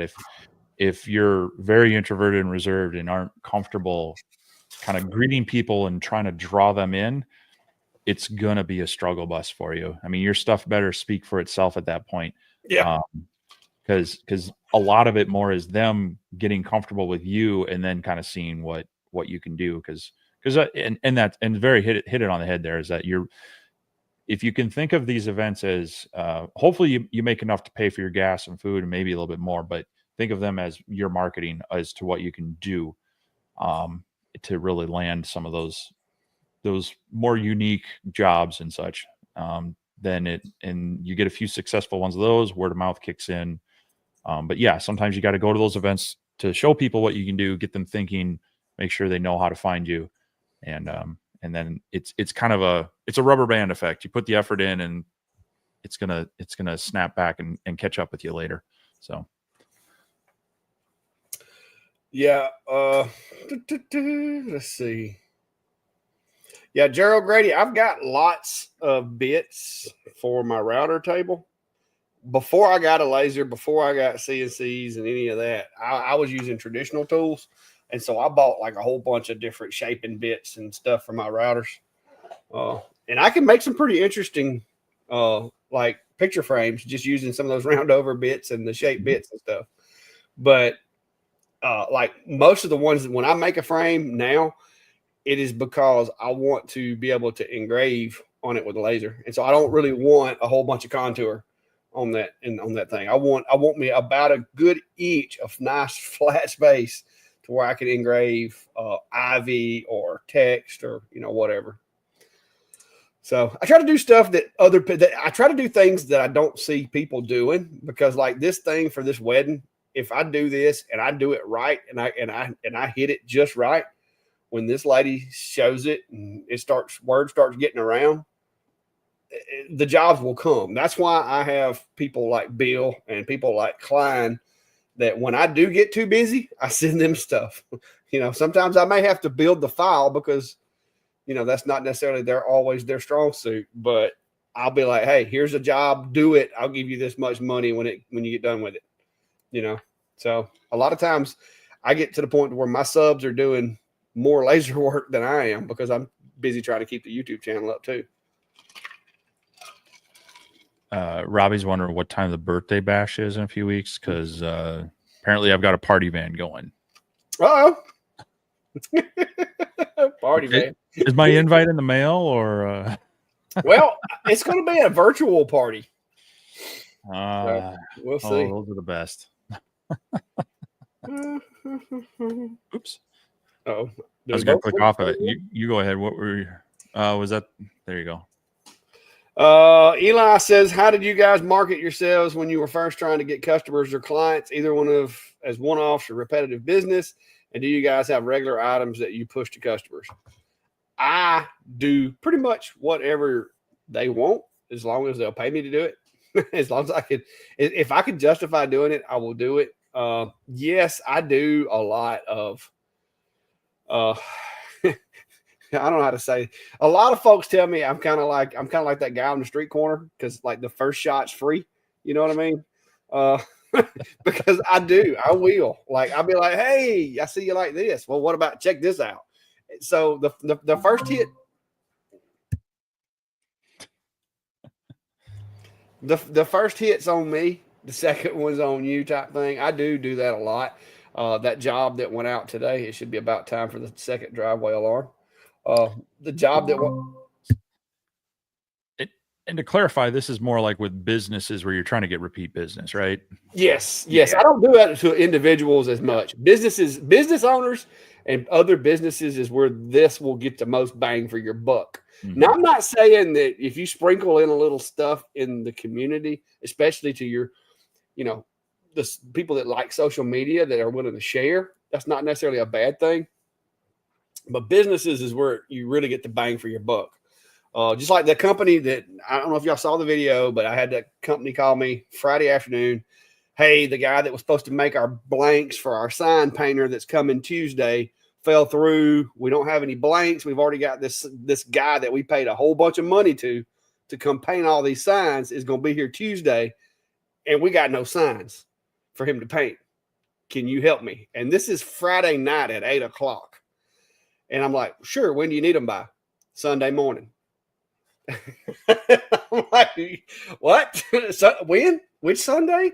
And they're like, and he's like, look, we know it's going to cost extra because it's a rush job. It's on the weekend, blah, blah, blah. And I'm like, well, first I'm thinking, well, actually I work mostly on the weekend, so that's not that big of a thing. The rush part though, that's a big deal, especially because I had to make a special trip to go get the materials. And, for me, it's a 30-minute ride to get any kind of materials. And that's especially at 8:00 at night. They close at 10. It's going to be Lowe's or Home Depot. That's all I got to pick from. So I told him, I was like, look, poplar, because these are going to be outdoor-ish signs, like under a pavilion type thing. So I'm like, they need to be something that's not going to be flexing with moisture. So I'm wanting to go with poplar, just for the fact that it's a stable wood. Like it can handle the swings and humidity. It's on the side of a lake. So therefore we know it's going to be probably 100% humidity there. And so I'm like, I want poplar, but to find a piece of poplar big enough to do an 8-inch wide sign at 10:00 at night is going to be a challenge. Well, luckily I still got my biscuit machine and I can still do glue ups. So I took 2 boards and put them together and made myself, a big piece of material. But when they come to pick that up, I threw in a freebie. I threw in that whole follow us on Instagram sign that I did, because I know that they're using these to make signs and they got a guy coming to paint them, which is cool. but how much cooler would they have been had they been CNC'd? And so that was the whole purpose of that piece that I made and sent with them, was for them to be able to go, oh, the guy that made the blanks did this to it. Oh, cool. And then when they flip it around on the back, what do they find? Big fat Clack Shack logo. So yeah, those type situations, when they offer that opportunity for you to like throw a little something in there to promote yourself, take it. And that's what I've been doing for years. Like we have a lot of organizations in town that are like, hey, would you like to donate something for our fundraising auction? I'm like, heck yeah, I'll donate something. It may be something that I've got over here that I just made just to have fun with, but I'm going to donate that, and I'm going to hang my business card off of it for people to see. So anything that you can do to get your name out there, go for it, because that is the biggest thing to help you get on your feet. Because once I started getting, repeat customers, that's when I started buying tools and stuff like that. And then, of course, later on, the YouTube channel came along, and it's been crazy since then. Yeah. As far as cold calling people, I mean, do a little research into, what things might be useful to them. For example, I work with a couple of farmers that one's a beef farmer, one's a pork farmer. And I mean, I'm a customer of theirs because I'm buying their product. And so partially as a thank you, but also as a project, I made a couple of custom cutting boards for them, engraved their company logo onto them and just said, hey, appreciate what you've done for my family and just wanted to give you this as a gift. And they're like, oh, that's awesome. And of course they immediately wanted to give me something back, some beef sticks or something.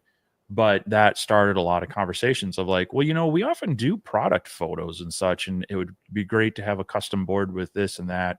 And then the other one, he started following me on Instagram and saw the apparel stuff I was doing. He's like, hey, do you think you'd be able to do, actually, he also saw one of my hats and he's like, hey, could you make some hats for me? And I said, sure. And then we dove into the shirt conversation because, they're small businesses that maybe need a dozen, but to be able to afford it, a lot of the other places like, oh no, we need to do like 50 on up. And so you can kind of fill a void there while helping them. And, they're now coming to me saying, okay, so I've got some special customers I want to provide some gifts for. So let's talk through some options of maybe things you can make from and such. So just kind of taking that first step and offering up that gift, but thinking about what would be useful to them, so like realtors, it might be something else. Whether it is, you can approach them and say, hey, I don't know what you do for closing gifts, but here's some things I can make. Here's a sample one with your name on it. You can keep it, but maybe think of me the next time you're looking to buy some. Make sure they have your card or more importantly, put your name on the back, your maker mark with a way to find you on the back, like Clack did there. Yeah. And so it might take you a number of cold calls like that, but you never know when you're going to find the one that all of a sudden keeps you busy on Saturdays. Well, I'll tell you another product that I didn't, I didn't think about it a whole lot. But my buddy Tip, he partners with, my other buddy Tim, and we got a cat fight going on. Oh, Biscuit stuck his head in the door. Fluffy was over there. It scared her. But my buddy Tim needed the little stakes. The realtors like putting those wooden stakes with their signs on it in the yards. Well, my buddy Tip makes those on his CNC. Like he'll buy the material, set them up on his CNC and cut them out. And then he spray paints them white with his paint sprayer and bundles them up and sells them to Tim at the trophy shop, because Tim actually makes the signs, and then he sells them, like he'll sell them 10 signs and 10 stakes, 10 signs and 10 stakes. And so my buddy Tip, he's running his CNC all week, just making these little things for these signs. And I'm trying to find them on a picture search, but I am not finding them. A lot of these are using those little wire ones instead of the metal ones, or the wooden ones, I mean. But yeah, I know I'll try to find one. But he sells those things to Tim, and that's a product that it's like he just every week he'll make a few of them and take them up there. So you find enough of those small projects like that, it adds up over time. Well, I like Big Heart's ideas. He makes the projects and his wife sells them. So Yeah. Hey, the part of the right combination is knowing if you're the wrong guy to be trying to sell stuff. yeah. Yep. Biscuit, what are you doing? Yep. Let me go let this dog back in. Dave's asking, what do I need to apply on a rifle cartridge to engrave with my 20-watt D1 Pro, if I can even engrave on them? Brass is one of those really good conductors of heat, and they dissipate it really well. And so it's unfortunately not going to be very successful with a 20-watt diode laser. Even with like a 50, 60-watt CO2, it kind of struggles, even with like marking spray. So the best thing for that is getting a higher wattage fiber laser to work with those, unfortunately. So unless you've tried and found something alternative that I'm unaware of. No, I'm gonna be honest with you. I struggle even with the galvos with brass. Yeah. Like I said, with the 60-watt, I can do some pretty cool stuff. But yeah, with the diodes, I don't think that's gonna be in the realm of possibility. Yep. Had to get my surveillance camera put up over there. Look at that right there. He was trying to climb through that cat door a while ago. Well, you don't want to have to replace that again. No, he's done broke one. I've swapped it around now, though, so his head don't get stuck in it. He broke the last one. He stuck his big old head in there. I do have a picture of him today. I went to go in the house to get some more tea and everything and take me a break. And I asked him, I was like, hey, you coming with me? And he's like, oh, no, I'm going to stay in here. He just kind of looked at me and laid down, didn't want to go nowhere. So then when I start walking back to the shop, that's what I saw. Nice. You just need a bigger door. Well, that's what he said. He says I need a cat door. But yeah, when I first saw it, that's what I saw. Big old head. But yeah, it was funny. See, here you go. 51 Designs says, my wife says sells 90% of everything. I just get random payments and have to ask what I need to make. Love it. Yeah, that's it's great when you can kind of have people selling your stuff for you and bringing it in, as long as you got time and are ready to work on it. Yeah, I'm with you there. I would much rather figure out the manufacturing process, figure out the setting up the laser, the CNC to do the job, and let someone else worry about the marketing and selling of it. Because I enjoy my shop time. I enjoy getting out there and talking with people, but I love being in here and making things and figuring out how to make things.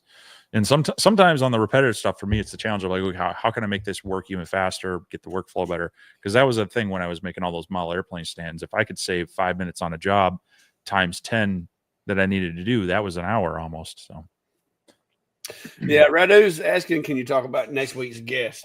Yeah, some of y'all may know him, Brett from Brett's Laser Garage, and his channel. I can't remember how many subscribers he's at, because to me that's not really a thing that I can. Yeah, I think he's maybe around close to 9,000, maybe. Yeah, I think he's close to 10 now, or 9 maybe. Getting there, yeah. But he's a really cool guy from what I can tell. He does a lot of kind of like what me and Steve does, but I don't know if he's full-time. That's something we're going to let him talk about it when he gets here. But I know he basically has his own little business in his basement or his garage, whichever it is. Kind of Brett's like Laser's garage. Yeah, which I didn't remember if it was in his basement or his garage, but it's in the name. Yeah, well, some of it looks like he might be in a basement, but I don't know. It's a very well-packed garage. Yeah. So he has several machines. He has actually got quite a few Thunders, which one of these days, if I get to where I'm full-time, I may upgrade to something a little more commercial. But for right now, I'm able to keep up with my workload with what I have. When the day gets here to where I'm waiting on machines, then I will upgrade. But until then, I'm going to keep trying to do what I'm doing with what I got. But he's a pretty cool dude. I've watched a lot of his videos. He's reviewed a lot of the same machines that Steve and I have. And, we try to stay away from the total salespeople when it comes to content creation. Me or Steve, neither one are like total sales folks. You know what I mean? We're not going to we're not going to overlook the bad and tell you all about the good necessarily. And I feel like Brett's kind of the same way. He does honest reviews of the machines, like he did the Monport the other day, and basically said, you know, the air assist is not as desirable as it should be, and he did some upgrades to it was the Mega he did, and I think he did another one too. But then you wound up, we've all basically done the same stuff. We've upgraded the air assist and everything, and so a lot of the things that we see with the machines and the complaints that we have are very similar. And he's just a cool dude. And like I said, me and Steve are all about supporting other folks that are doing what we do. It's not competition per se. We support others just like you guys. We try to support each other. And so that's what we're going to do. We're going to have Brett come over and talk to us about what he does, and maybe he can bring some insight into the conversation from a different perspective. Because, I mean, is he full time in his business? I don't think so. So what and we haven't. I mean, we've chatted with a little bit with him outside of this, but mostly it's, you know, from what we've seen from his videos and, you know, some interactions on Facebook and such. But my impression is that his wife and him run the business. She's not much of the social media presence, you know, so the YouTube channel is kind of his. But she does a lot of work with the laser stuff during the week.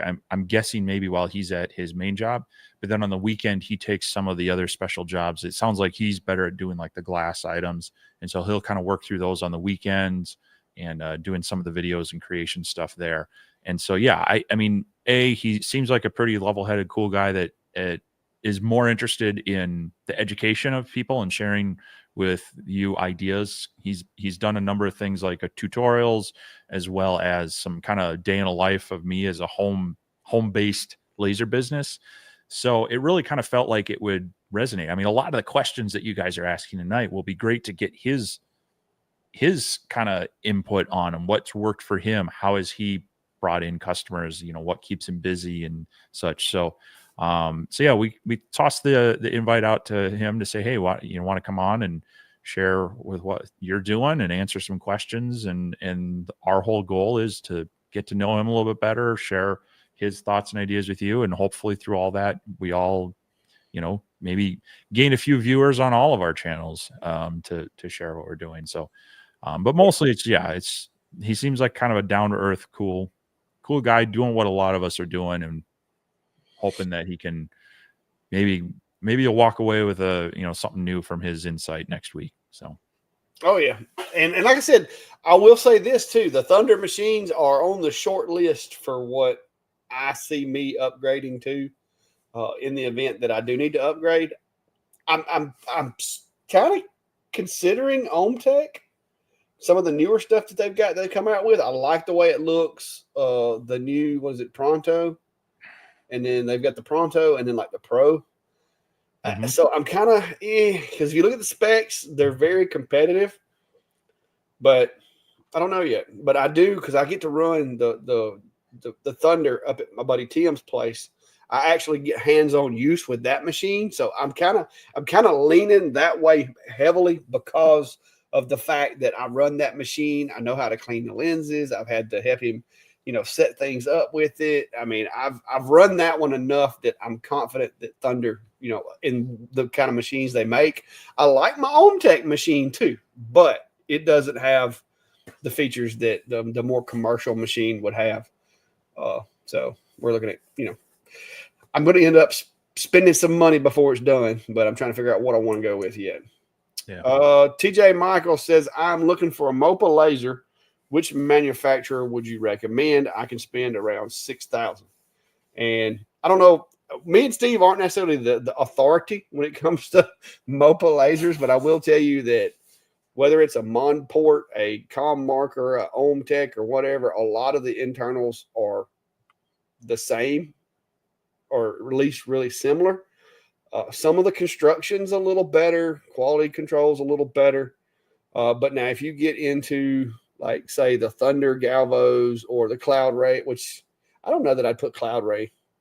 I don't know. I've never had one of their machines. I actually wouldn't mind having one. But you look at like the Thunder MOPAs and stuff like that, those are going to be a lot more pricey than 6,000. So at 6,000, I think you're going to be in the OhmTech Monport Com Marker range. Yeah, I mean, you can get their lower end ones. The nice things about the Thunders is they're fully enclosed, so there's some inherent safety with them. But I've never touched a Mopa, so this is for you. Oh yeah, that's right. You haven't got a Mopa yet. My bad. Oh yeah. My bad, Mr. Eufy make. I haven't seen a Eufy make either. So there you go. Well, when I get 3 of them, I'll let you know. Hey, maybe I'll get the round 2. Maybe there's some like inherent glitch in your machine that they're gonna fix, and I'll get like a batch number 2 machine or something. Well, maybe. I like the OhmTech machine, but I like the Monport too. The only 60-watt Mopa that I've ever had is the OhmTech. It is the most powerful Mopa in my shop that I've ever had. Monport had threatened to send me a 100-watt source for that one, and I told them that I would be willing to take it and do an upgrade video, because from what I've been told, it's you basically take the source out and put the other source in and rerun some stuff and you're done. I was going to attempt it. I wasn't real thrilled about it because I was like, well, if I mess it up, now I'm completely out of a 30-watt Mopa. But the Monport's not a bad machine. Com Marker, I've had 3 Com Marker Galvos so far. I've had good luck with all of those. But they weren't Mopas. But as far as the general build of the machines with the Com Markers were fine. I haven't had any problems with them. Yeah. Yeah, no, I've had good luck with all 3 of my Galvo style Com Markers. But that's kind of outside of like the Laser Pecker and the X-Tool F1. That's kind of my experience with the Galvo lasers is all Com Marker, but they've been 2 20-watt regular fibers and then the UV, the Omni 1. So yeah, I forgot you haven't had a Mopa yet. If there's anybody watching that would like to send Steve a Mopa, he really would like to scratch that itch. So somebody send him a Mopa, please. Yeah, I didn't realize that. I happen to have 2 of them. Which I don't use the 30 as much now that I've got the 60, but I'm not moving it until I get, used to because there's still times where somebody brings something in and it's a material that I haven't tested on this machine. And I'm like, you know what? It's probably going to take me longer, but I know the settings for the 30-watt. You know what I mean? I don't know that. So a lot of times I'll just go to the 30-watt and use it to keep from having to guess at settings or, doing a bunch of testing. Yep. Yeah, Steve got the UV printer. Y'all see a UV printer set anywhere? So did like everybody else that's anybody on YouTube. I know, that's what I'm saying. I'm a nobody. I am like a YouTube nobody. Because I don't know. I don't know. I don't know if I made Eufy mad somehow without even knowing who they were. I did buy their robot vacuum cleaner. Well, you do. So they are a subsidiary of Anchor. And you remember when we were at CES, I went to the Anchor booth and I was like, oh yeah. And I pointed out that product. I pointed out that product. They're like, wow, no one seems to know what that is, but you did. So maybe I just happened to impress the right person there. I don't know. I mean, hey, hashtag Steve's got the hookup, I guess. I don't know. I don't know what it is. I'm going with the blind squirrel finds a nut theory. But I've seen so many channels. Like I've even seen, and I'm not, like I said, I'm not knocking nobody, but I've seen smaller channels as far as like subscriber base and views and stuff. I've seen channels that have less of a following than I have that have gotten it, and I'm like, maybe my redneckinisms just get on their nerve. I don't know. I don't know. But whoops.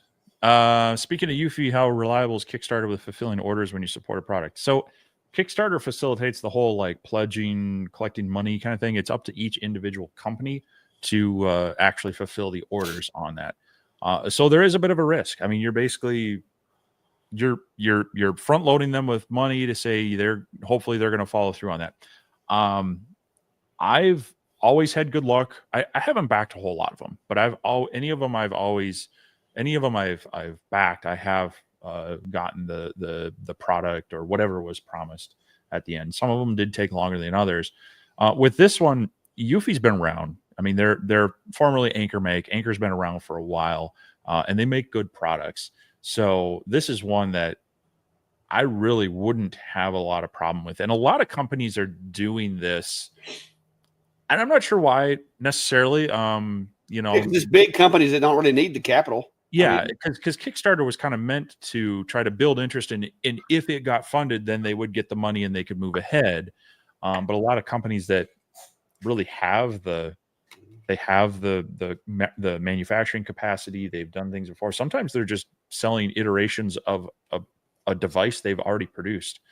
So I think they're just doing it maybe to drum up interest and as kind of a marketing thing as well.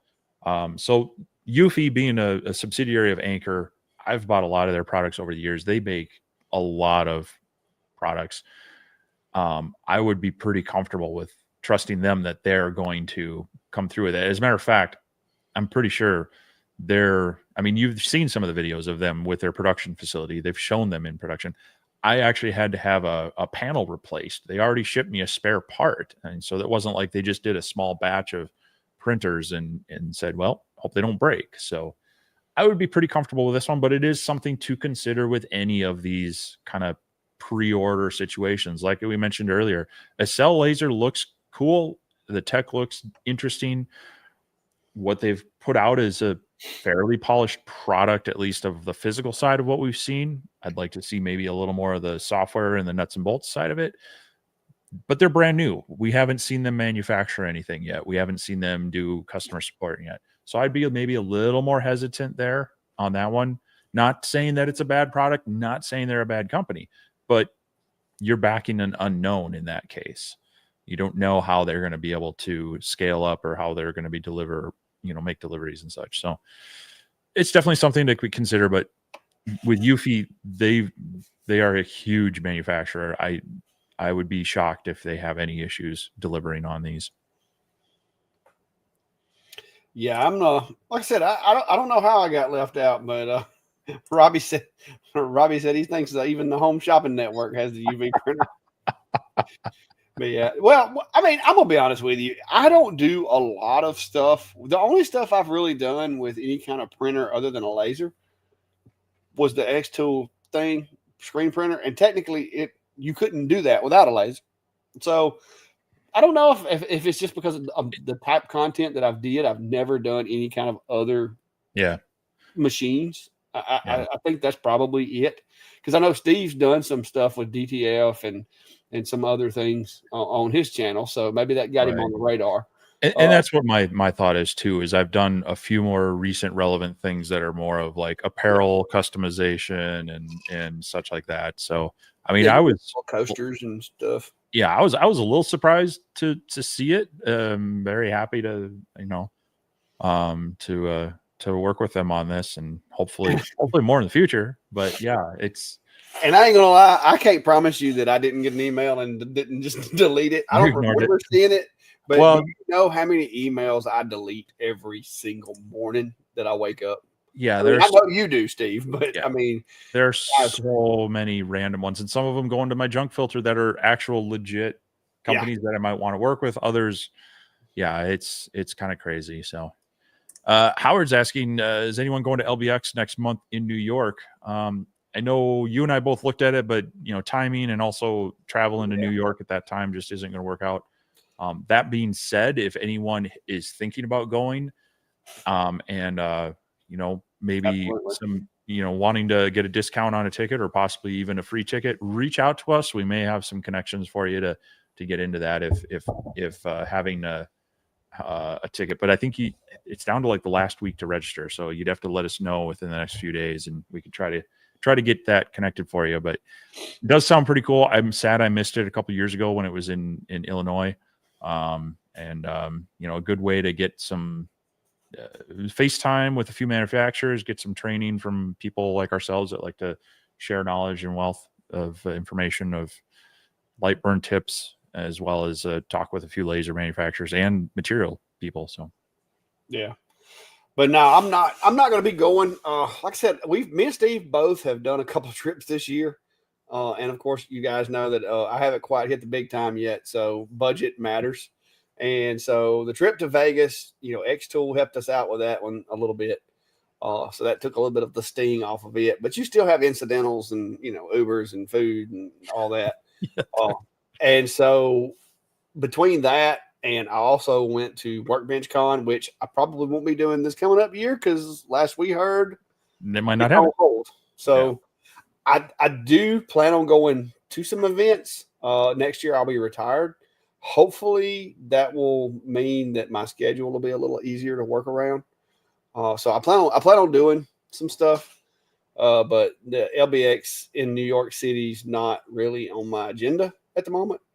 But if you are planning on going, if you haven't bought a ticket yet, don't buy it until you email me, because like Steve said, they did extend an offer to us for some free tickets and a discount code.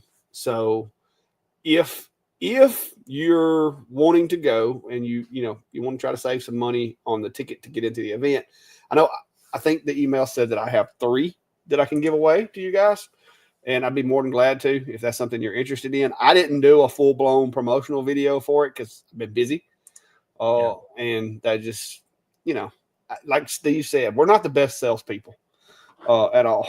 we do the best we can with what we got going on. But I've got, let's see, where's the email? I think it was 3. Let's see here what we got. 3 free tickets. So I can give you a code for 3 free tickets if you're interested. I'm not going, so therefore I'm not using any of them. But yeah, it seems like a decent event, a good event, and like networking is a big thing, especially in the creative area that we're in with content creation and stuff. And it would be an interesting event to go to. I do plan on attending an LBX maybe this coming up year. I think they moved that around. Have they even announced where they're going to have the next one yet? Well, this is just the second one, so we'll see. But yeah, I hopefully it's kind of one of these things that bounces around a little bit. I was really bummed I didn't get to the one here because it was only about a 6-hour drive for me. It would have been an easy thing to. Last one was in Chicago. No, it was about an hour out of Chicago, give or take. It's south, maybe not quite an hour, about 45 minutes away from Chicago. It was in central Illinois, Peoria. That's right. Yes, sir. That's what it was. Which I've driven through many times, heading out east. So,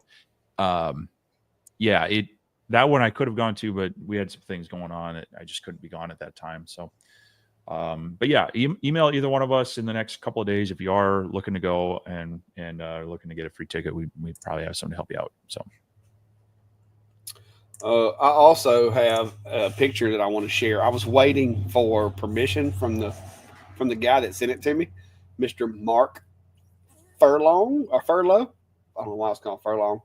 But Mark sent me a picture, and some of our fellow content creators may or may not have liked his attire when he got to go meet them.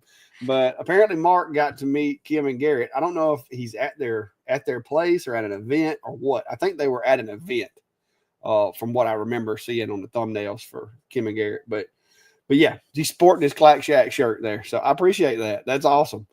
At first when I saw it, I'm like, wait a minute, that if his hair had a little more silver in it, it might could have passed as a distant impersonator there. But yeah, I appreciate that. Like the height's about right. I remember them being pretty short. So the height's about right. Okay, yeah.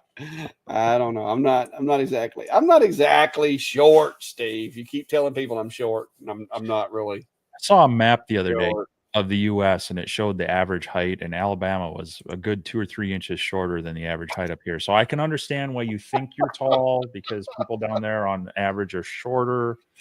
But well,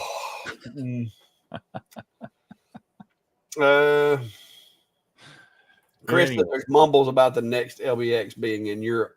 Yeah, probably won't be attending that one in that case. Then. Oh, come on, that'd be fun. I mean, I'm not saying it wouldn't be fun, but I just don't know that. I mean, for one, they're going to require me to have a passport. Mm-hmm. I don't have one of those yet. Well, I get just on it. got my Star ID. That's one reason why I didn't want to try to sign up for LBX. I wasn't sure that, you know what I mean? I didn't know if I was going to be able to get that in time. So. All right. Well. Okay, that's what it is. They had an event at their shop this week. I knew that was something because it was wrapping up at some kind of event. So. Well, cool. you should have gone. Well, when I get retired, I will, maybe. I'm waiting on Greg to let me know when he's going to get his shop built over in Georgia at STL Woodworking. Because I told him that I would come. So I've kind of committed to it. But he told me it was going to be in June. And last time I saw pictures, it didn't look like he was going to be having his housewarming in June. Yeah, well. Unless he really tightens up. I mean, well, and he's got to give people some time, to make plans if he's going to have an open house. So, yeah. So I'm waiting to hear from him. We'll see. All right. Oh my gosh! Now you got Radu starting on me. I mean, if the shoe fits and the look looks, yeah. But anyway, well, any last minute stuff? We've gone a little over 2 hours now, and yeah. Oh, we forgot to do the show comments on the stage thing. Man, I keep forgetting about that. They just added it back. Well, new toys, always hard to remember. Try to remember it next week. Yep. But yeah, next week we will have Brett here from Brett's Laser Garage. I don't know if has he added it to his channel yet or not. He may not know how. I may have to help him out with that. But yeah, he should be here with us if nothing changes. So if you got any questions for him in particular, let us know. I don't think he does a lot of lives. I know he's done some like in the shop type stuff, but I don't know that he does a whole lot of actual live events. So I think he did a partnered one with Monport once and maybe another, but no, I think a lot of his is pre-recorded video type things. But yeah, so it may be a good time to catch up with him and get some of that questions asked.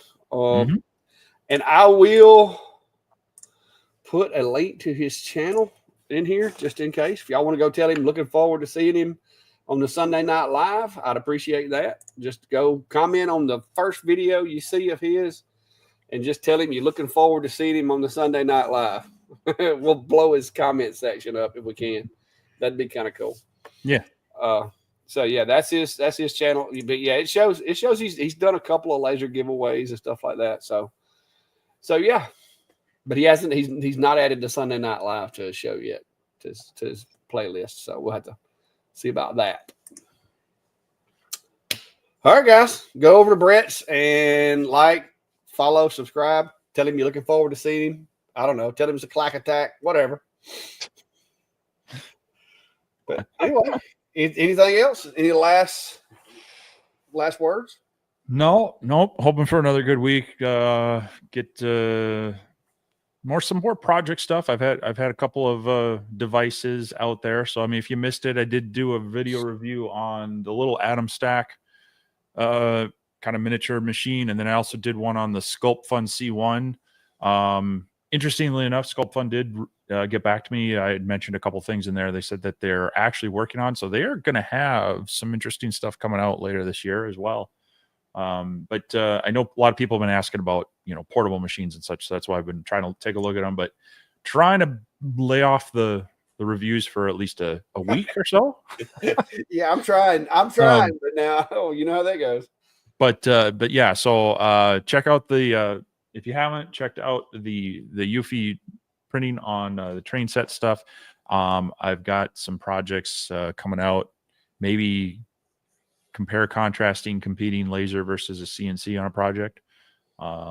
Yeah, just hoping to enjoy my time out here and get some more things out there for y'all. So yeah, for right now, I think I'm pretty much caught up. I do know I've got one machine in the works that y'all should be seeing here in sometime in June. And there's supposed to be another one. I can't swear that one will be here, but there's supposed to be one more. But now I will say this: the one that I've got that's still coming is going to be something that is going to be interesting. It's not going to be run of the mill. So that's one thing that I try to look for when I can.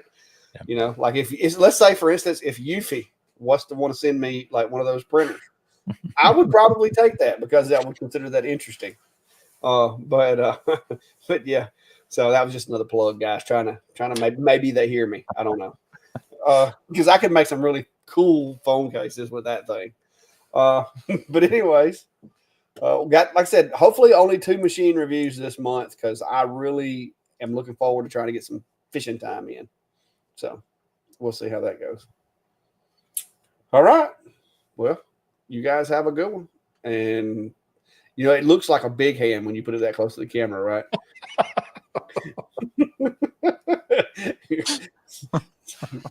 Oh, my goodness. All right, guys. Y'all be safe. See you next week. Go tell Brett that you're looking forward to seeing him, or just go tell him it's a clack attack. Either way, whatever. We don't care.